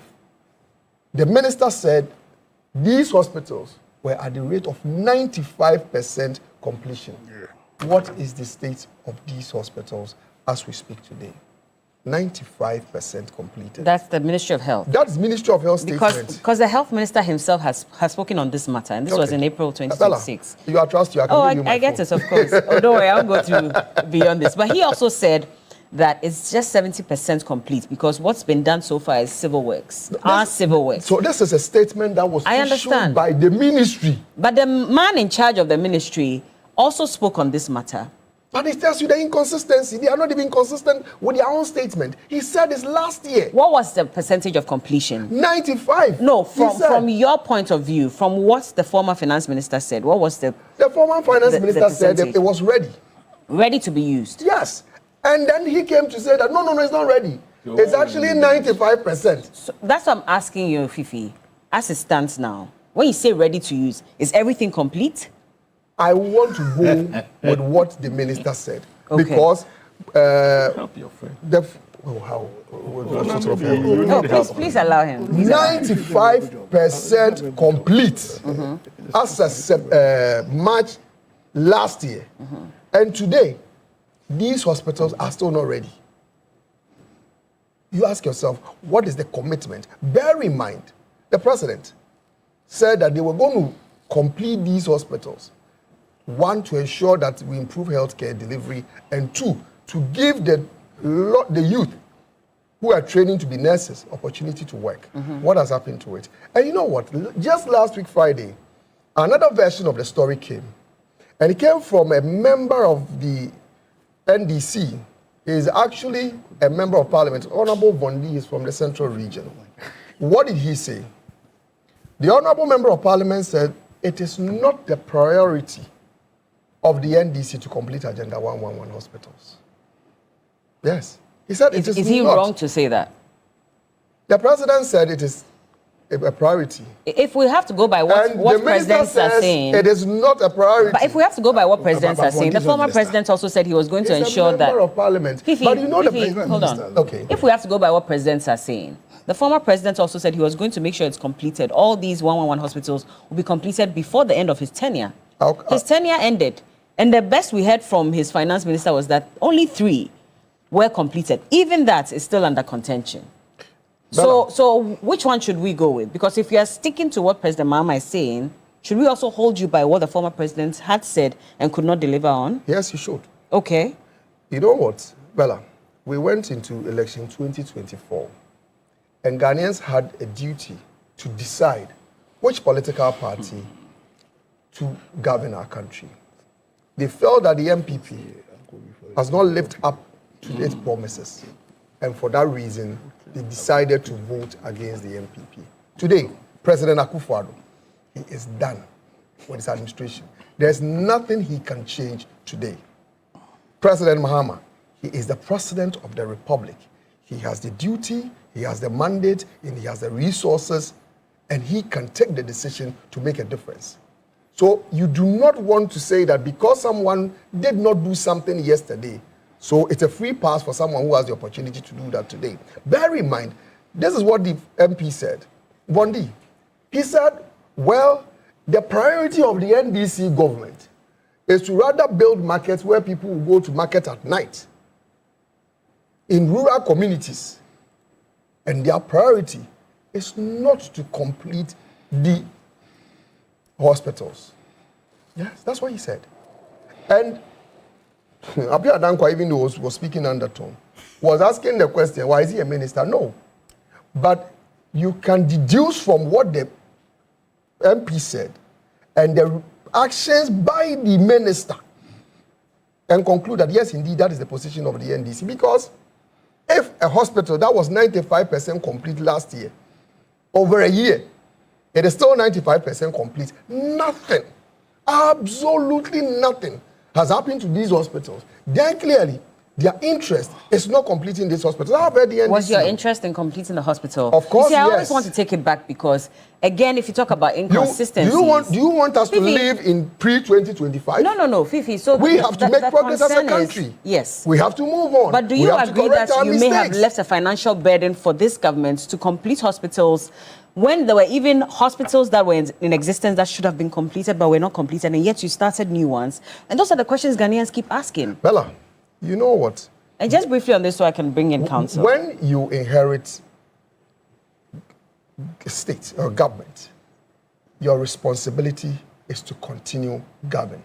You're starting everything fresh, as though the country did not exist, and then you are now coming to start everything afresh. There were initiatives which they had to continue, and they are continuing. So don't just say that it's a responsibility or a burden. Indeed, he saw the burden and he told you that, yes, there is a good initiative, it's something he was going to complete. Okay. So why is he now saying that because he's building night markets, 24-hour markets, you in your village, who will go to the market at 2 a.m. to go and buy oil or buy kosi or kuku? So you think that really? They shouldn't have used that money they are investing in the night markets? They should rather invest that in the hospitals, I am not saying so. What the point I am making is that government can decide on what to use the resources of the state for. Okay. But to say that you are not interested in completing the hospital project because you want to go and build another hospital in the market. Do you know that the so-called 24-hour market, they say that they will have hospitals in there, they will have police station, they will have a school and all that. You have a hospital project that has not been completed, and you say that you want to abandon it.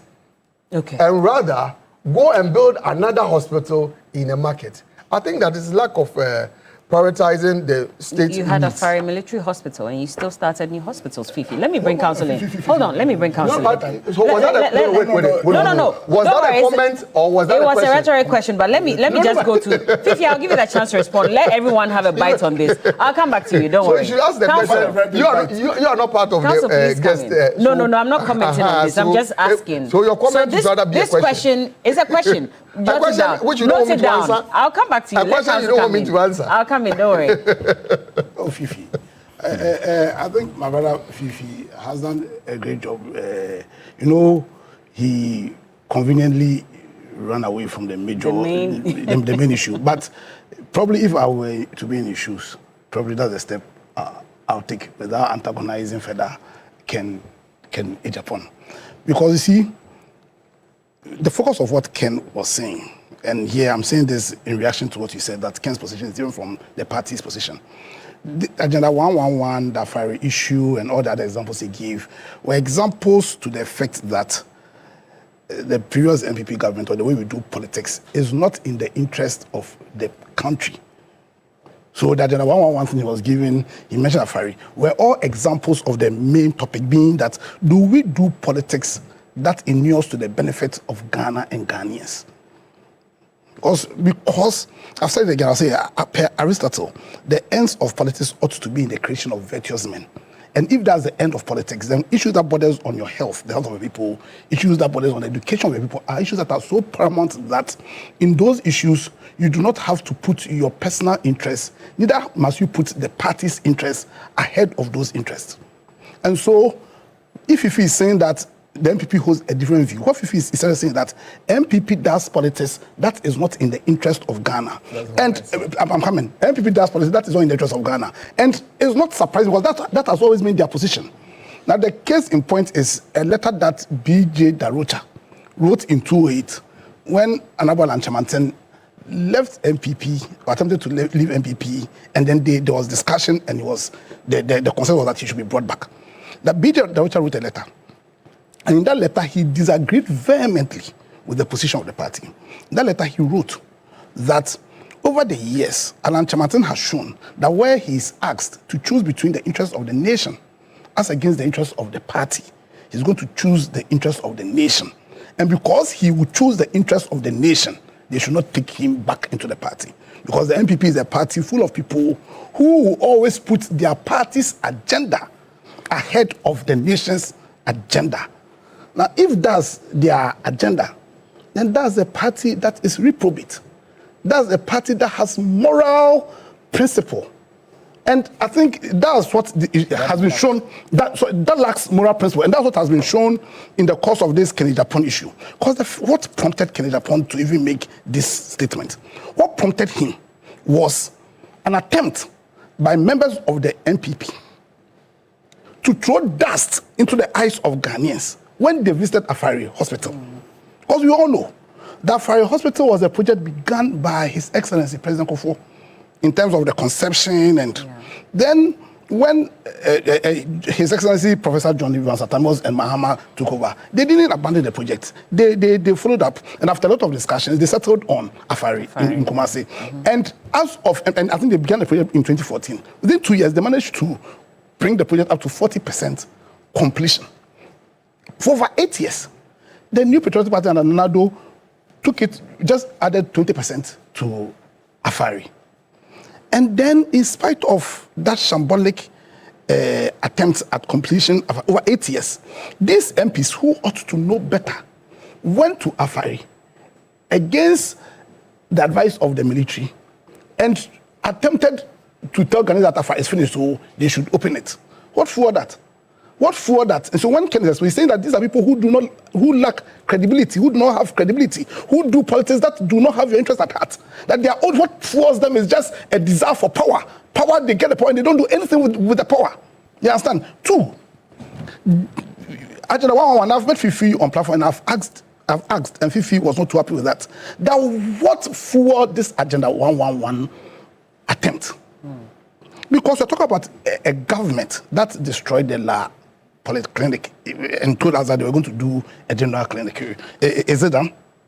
There's a government that did very little in adding on to the works done at Afari. And suddenly they say they're going to do Agenda 111. Now, we are being told that the Agenda 111 was going to cost per hospital 17 point something million. 16.88. 17. If it had been less, it's $17 million. Yes.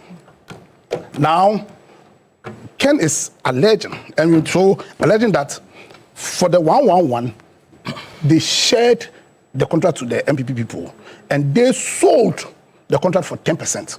Not so. Now let's do the calculation. 10% of the 17 times 11 is going to it amounts about $188 million.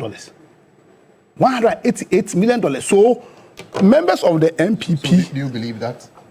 What he said? Madam, allow me to talk. And you also believe that? Fifi, believe. That's why you said when alleged. That's Fifi. Bella, please stop it. Bella, stop him. You know, when you were speaking, Bella, stop him. Please allow him. Bella, allow him. So let him make his point. Maybe he's getting to that point. Ken said, read my lips.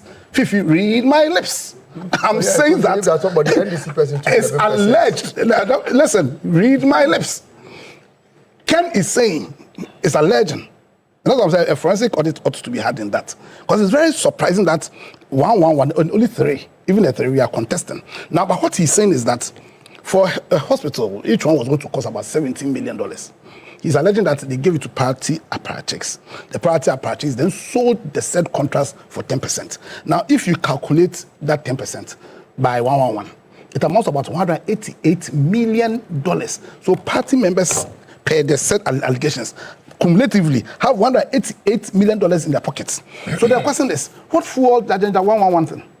Was it so that party apparatchiks will make dollars of this project, or really what for it was a desire to give or to create that health infrastructure towards the agenda of building virtuous men? And two, you see that hole. Right now, I'm sure right now it's an ocean after the rains. I'm sure it has become an ocean. How much did they say they sunk into that hole? About $97 million. $97 million, and it's a hole, a swimming hole. Now, let's just do a simple division. How many of those hospitals could the $97 million have built? If they were really committed to dealing with the health issues, how many hospitals would they have built? Understand? All these things give credence to a belief. First one, the attempt to deceive Ghanaians. Two, what really forward agenda 111, understand? The Afari debacle. And I can go on and on. Because in that statement, if you have played the full statement, Ken made reference to the so-called 10 cents of Kenya Japan. He made reference to that, the 10 cents of Kenya Japan. And you know what was really shocking in how they did their campaign? Because their presidential campaign is meant to nominate somebody who potentially can become president of Ghana. Now, what that means that they were taking an exercise that potentially was going to choose somebody who will be the custodian of the ideals, the values of Ghana. And they managed to reduce that agenda to a sinner's contest. Now, when you go into the sins they claim their candidates had committed, you realize that most of the sins were scandals that we accused them of. And then they defended. So one, Baumia, he said, in the 10 sins, they said they had committed the salary. You call it salary scandal.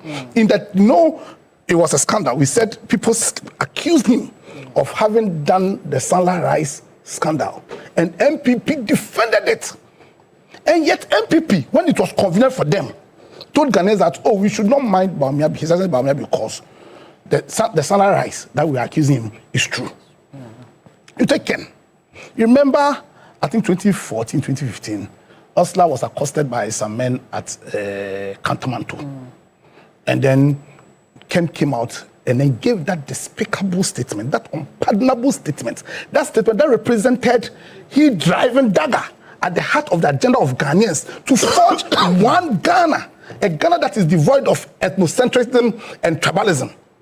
You recall that in 2014, it was one of the sins they claimed. And you recall that when that issue came and we tried to Hawken, Accra was brought to a standstill by MPP apparatchiks. Suddenly, when it became convenient for them, they said, oh, indeed, he was guilty of that. It was one of his sins. So, Council, your point here is? No, I'm coming. So, I'm coming. Last one. You call Brian a champion when the issue about the hotel seal issue came up, an issue that represented an abuse of what's called conflict of interest issues, and MPP defended it then. And then they said it was one of his sins. Now the point is that, so where lies their principle? Where do they stand?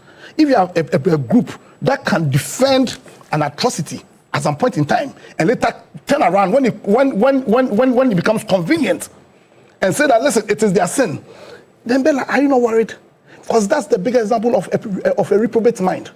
That's the bigger example of a mind that does not have principle. And when you go into the concept of reprobate mind, as enunciated by Paul in the book of Romans 1, Romans 1, he said that when man becomes so wicked that God himself gives you up, he gives you up to a reprobate mind. A reprobate mind. And see, the clearest example of a mind that is reprobate is a mind that lacks principle, that lacks moral principle. The same MPP led the charge to kick Charlotte Osei out using Article 146. And the same MPP. Okay. When you understand, I'm not going to other. The point I'm making is that the central theme of what Kent said is that we should not take the MPP seriously, because they don't have principle. But he said same about the NDC, because he's accused the NDC as well also allegedly selling contracts. No, so now the reason why I've not brought the NDC, the MPP are calling for Ken to be removed. Fifi Boafo today said that Ken's position is different from the party's position. I'm saying, what is that position? As an MDC has not made a statement. Okay. NDC has not made a statement. That's allegations of corruption. Listen, no. Listen. I'm saying the central theme, all the things he said were examples of a central theme. Okay. That central theme is that we ought to look at how we do politics in this country. We ought to do politics that has the interest of people at heart. So if members of the NPP call him and ask that he should be sacked without having recourse to being heard, and Fifi Boafo today said that his position about how we do politics is not the same position the MPP holds, because Agenda 111 was just an example of the argument he's making. And I'm saying that I'm not surprised because, one, BJ Darocha. You made that point. Yeah, already. exactly. I don't want you to repeat yourself. Exactly. So to end, all what Ken is saying is that the MPP does politics that is parochial. The MPP is a party that has a mind which is please let me learn. You give an interpretation. Please, blah. He's saying that. Please let me. I'm closing. He's not allowing me to close. All Ken is saying is that the MPP does politics that is parochial as against patriotic. The MPP is a party that has a mind that is reprobate. The MPP is a party that do not have principle, they are morally unprincipled. Okay. And it is for us Ghanaians to then ask ourselves this question. If Ken is telling us that they are parochial, they are not patriotic, if Ken is saying that they are unprincipled, if Ken is saying their mind is one that is reprobate, then Ghanaians ask yourself this question. When the MPP say that they are sponsoring anybody, should we take them seriously? Okay, let me bring Hamza in, because the accusation has also been leveled at the NDC that you're also selling contracts to Kennedy's wife and making some 11% of it. Why are you doing that? Even before I respond to that question, I listened attentively to the submissions of my brother Fifi Boafo, and I was shocked that in his submission, 2 words became abominable: corruption and the need for us to stand against it. You see, this discussion and the concerns being raised by Ken, like you have indicated, are not just allegations against the National Democratic Congress and the New Patriotic Party or the NDC. It borders on the issues of corruption. One would have expected that if indeed the NPP is a party committed to the fight against corruption, the reasonable, logical conclusion or call that would have been made on this program by my brother Fifi would have been for the security agencies or the state institutions mandated under laws to invite him, engage him, and seek to ascertain the veracity or otherwise of those claims. But some way, somehow, because he believes that these are not just allegations maybe Ken is carrying around, he's quite reluctant, or he was quite reluctant in making that call. Now, secondly, and this is not new, we also, prior to the 2016 general election, how the NPP and their flag bearer now went to town with the words on the economy.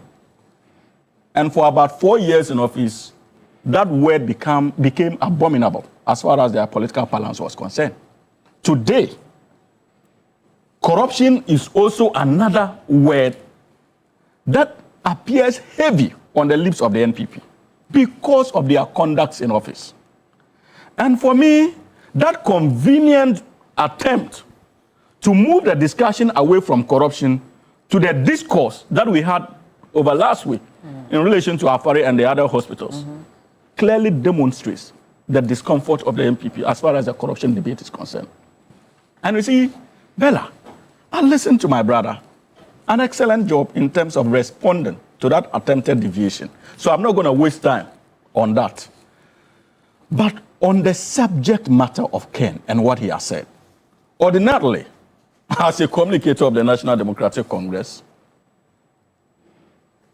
this would have been an easy job for us. No political party would take for granted such a bone thrown by their own opponents, especially against his own political party. But you see, this NDC is different. This new NDC John Dramani Mahama has helped shape is different. For us, it is not just about the messages being carried on our media networks. It is also about the conveyor belts of those messages. those who churn out those messages. Bella, we do not need Ken Ohene-Agyapong to tell us that the NPP was corrupt. Even these allegations he's making about the 10%, in power, those allegations came up.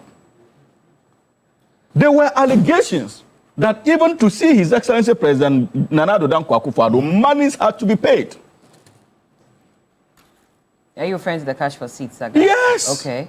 So we don't need Ken Ohene-Agyapong to conveniently now seeking to occupy them high political moral ground. Now tell us that, look, my people were doing A, B, and C, and D. The problem facing Ghana's political class and our politics and our democracy is one rooted in dishonesty and fake love for the country. And the likes of Ken Ohene-Agyapong characterize that symbol of politics that we all must condemn. And I'll demonstrate why. That what, he has a fake love for the country? Yes, and I'll demonstrate why. When the NPP was in power, and the likes of Anas Aramiyao Anas, the likes of the late Ahmed Swale stood up in defense of our democracy, in search of accountability. It was the Honorable Kennedy Ohene-Agyapong who stood against that fight. He became the bulwark of the NPP against accountability. Does he think that we have forgotten?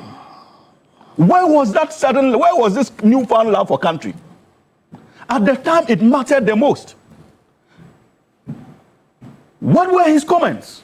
When in less than 1 year in office, the NPP and Nana Addo Dankwa Akufo-Addo and that of Dr. Mahmoud Bawumia decided to shortchange the good people of this country in relation to our electricity company of Ghana by giving it to their cronies, PDS. Where was he? Where was Ken Ohene-Agyapong in the Muvimpina matter? Did he ever speak on any of these issues? But the voices that stood for accountability were risen against by Kennedy Ohene-Agyapong, using his media empire to stifle accountability in this country. We have not forgotten that. And for many of us, and that's why I'm telling you that this new NDC is different. This is not a political party that he can simply hoodwink and get to sing his tune because he's unhappy with his party, the NPP. No, this NDC will not fall for that. But for example, the allegations that he's making against the NPP, I will get there. Should we believe them in any way? No. You see, that is why I'm telling you that it is not just enough to make allegations, and I'll get there. Okay. And you see, Bella, again, today, all of a sudden, if you listen to him, this country, he's concerned about the youth of this country. Concerned about the youth of this country. The calls he made under the Mills presidency, that our cans should kill Evers. He didn't say that. Do you know the implications of that on our democratic stability? If that had happened. So if there's anything wrong with the democracy of this country, it is the likes of Ken Ohene-Agyapong. And it is no little wonder that such characters come from the NPP stock, from where I sit. And you see, as for his activities, I think that it is better for me to tone down, because repeating a number of them would actually even be inflaming passions the more. Counsel, but he did not say kill. So can we? They should attack. Okay.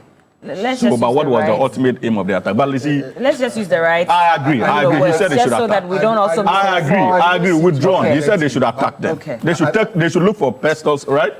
No. But what did he say they should look for? This is what Ken No. Don't do this. When you were speaking, I don't need you to tell me what. You are not the host. You let him land. I'll let you come in on that. Be patient. You are not the host.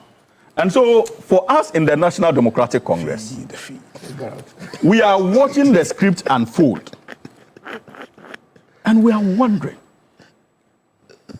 the kind of even leadership their current flag bearer is selling to the good people of this country.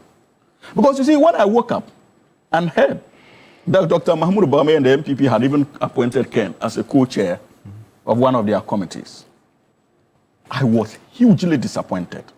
But then I was reminded that we are dealing with Dr. Mahmoud Bawumia, a presidential candidate many of them, even including MPP leading members, believe is a weak leader. But how is this linked to Dr. Baumi? I mean, Oh, to be fair, we're talking about Ken. Can we stick to Ken? Because now we're going into. See, we are talking about we are talking about Ken and MPP politics. I understand. But what is happening? Bringing Dr. Baumi, what is like happening? Speaking on his weaknesses and stuff. No. Okay, don't do this. We are talking. Is MPP Dr. Mahmoud Baumi not part of the MPP? But can we stick to the Ken matter? Are you uncomfortable with the mention of his name? If you are, I can take it out. I'm not uncomfortable. I'm just saying that. Bella. But the point I'm making is that, look, I said that we owe it it's a responsibility we owe to the good people of this country, both NDC and MPP, to keep characters like Ken away from our democracy. Okay.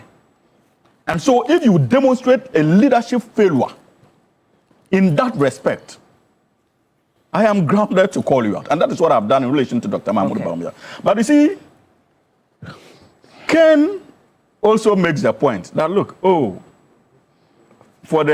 I made that point, for NDC and MPP, we are the same. And he is concerned about the future of the youth of this country and the fair point.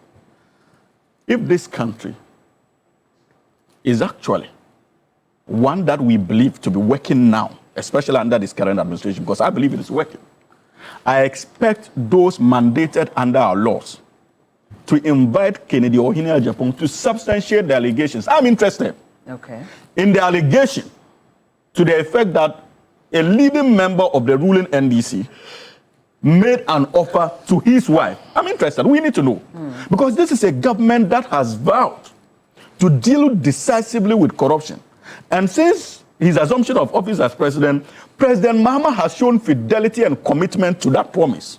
All right. And so if indeed these allegations are anything to go by, there's a need for us to know. All right. The political leaders who made such an offer. But I can assure you that he dragged in the National Democratic Congress as a censure upon himself when he realized that he was talking too much about the MPP, and he knew that the MPP would come after him. Well, let's wait for the That's why he brought that equalization. Because you cannot also say for a fact. Fella, we must be careful. You never know. So what if eventually the security agencies investigate this matter and find out that that statement he made about the NDC is fair enough. But I'm telling you, that still, until that investigation is carried out, I'm not precluded from expressing an opinion on this matter. And but you see, let me end on this note.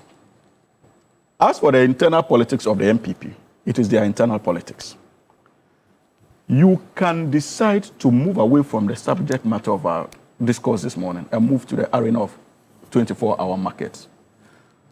It also betrays your understanding of a development trajectory that this government is raising. You left us a comatose economy. The most important economic driver of this country now is to raise the needed revenue to be able to continue development projects, especially considering the fact that we have that history. Remember the Gang of Four, they left us in 2008, President Kufuor. Which government completed it? We did. And so if you look at the markets as just markets, you may be missing the bigger picture. These are avenues for revenue mobilization by central government in the short to medium term, so that we can get the needed revenue when these markets are functioning to be able to finish many of these projects you are talking about. Thank you. Let Doc come in, please. Doc, so do you agree then that the security agency should get involved and investigate this matter? Or do you think this is a conversation we probably shouldn't even bother about, looking at the personality involved? I think that I've listened to the three views. And what I see with my readings on Agenda 111, and especially the controversy surrounding it, basically it stems from issues of public accountability, right?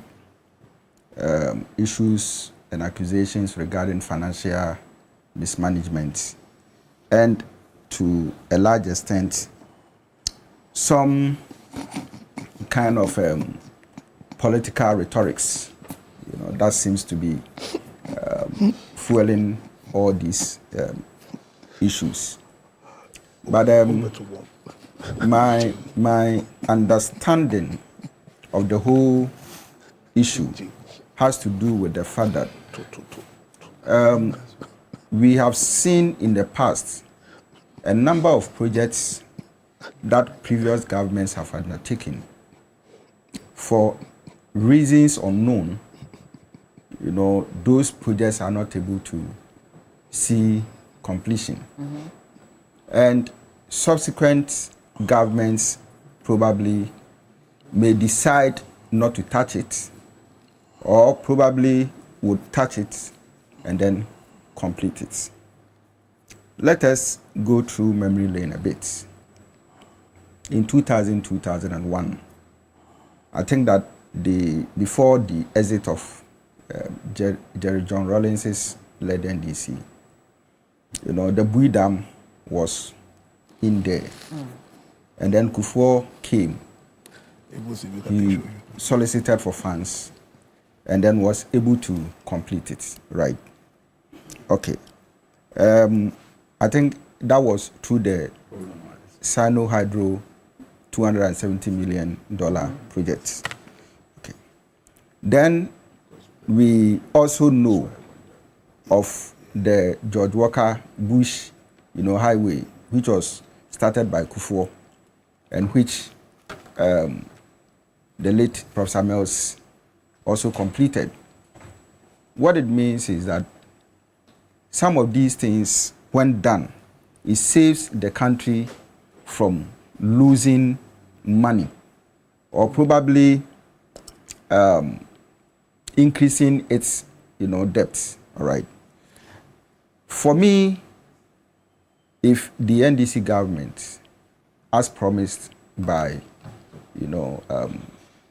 President John Dramani Mahama during his campaign, and in recent times, to complete about 30 of the Agenda 111 projects, I think that it will be of a good, sign. Some kind of precedent, some kind of continuity will be assured, so that going forward, we know that some projects which have been contracted through public funds, cannot be left.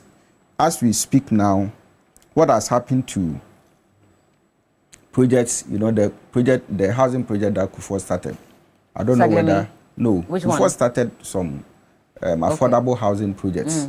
I don't know whether it has been completed. It has been completed. It has been completed. Okay. Now people are occupying. Okay. The Is it in one Ashanti at, region? There's one at Botiman. Okay. And there's one I think it was across the country. There's one in the Ashanti region. Yeah. There's one in Ashanti That has region. not been There are completed. people occupying It has?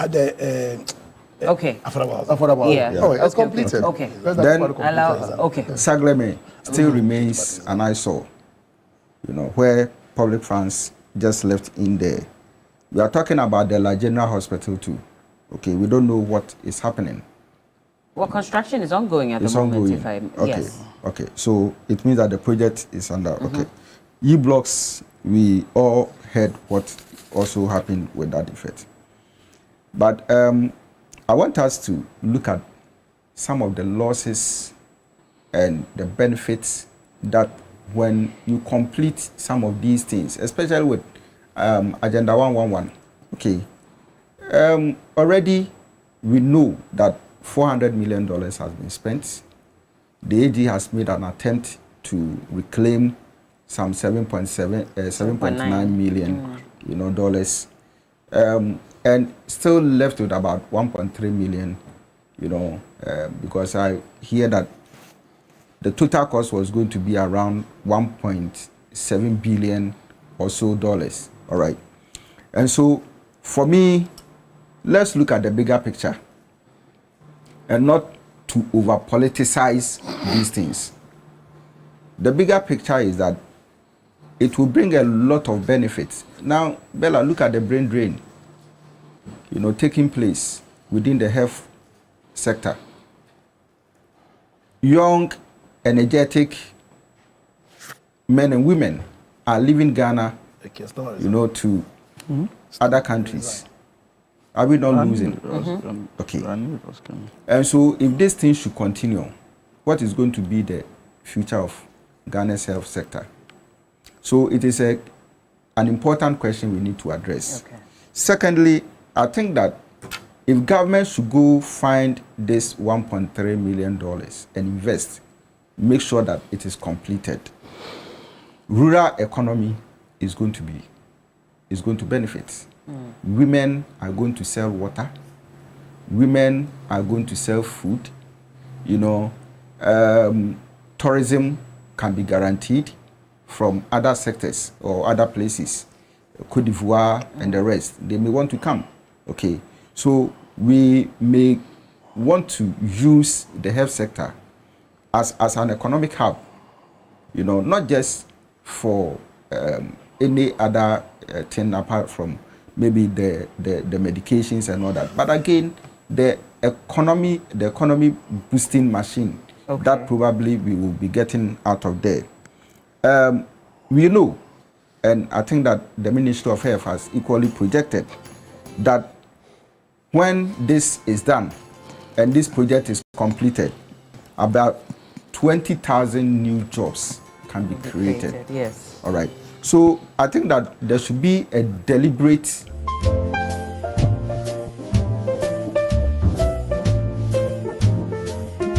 lines.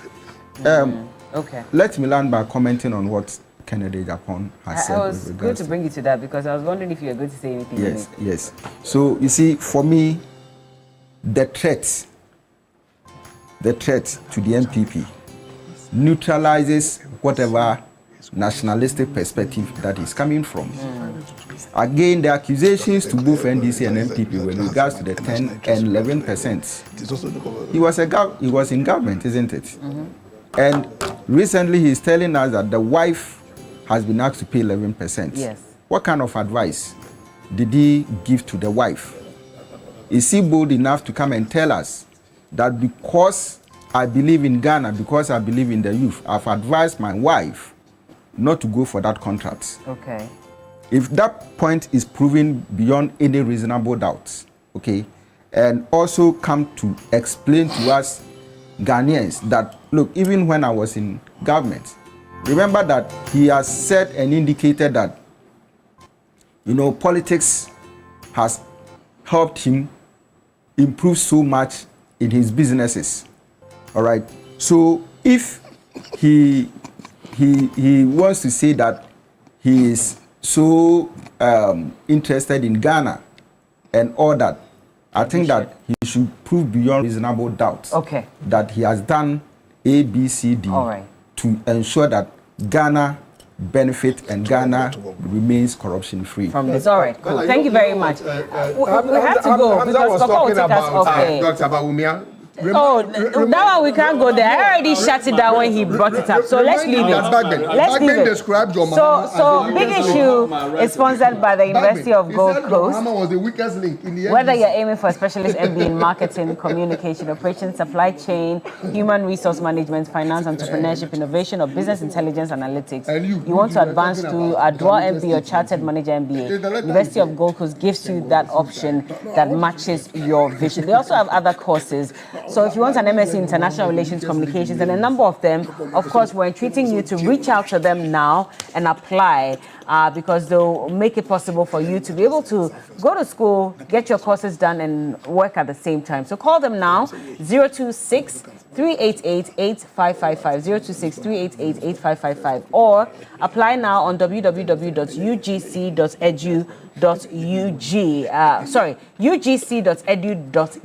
pardon me, ugc.edu.gh.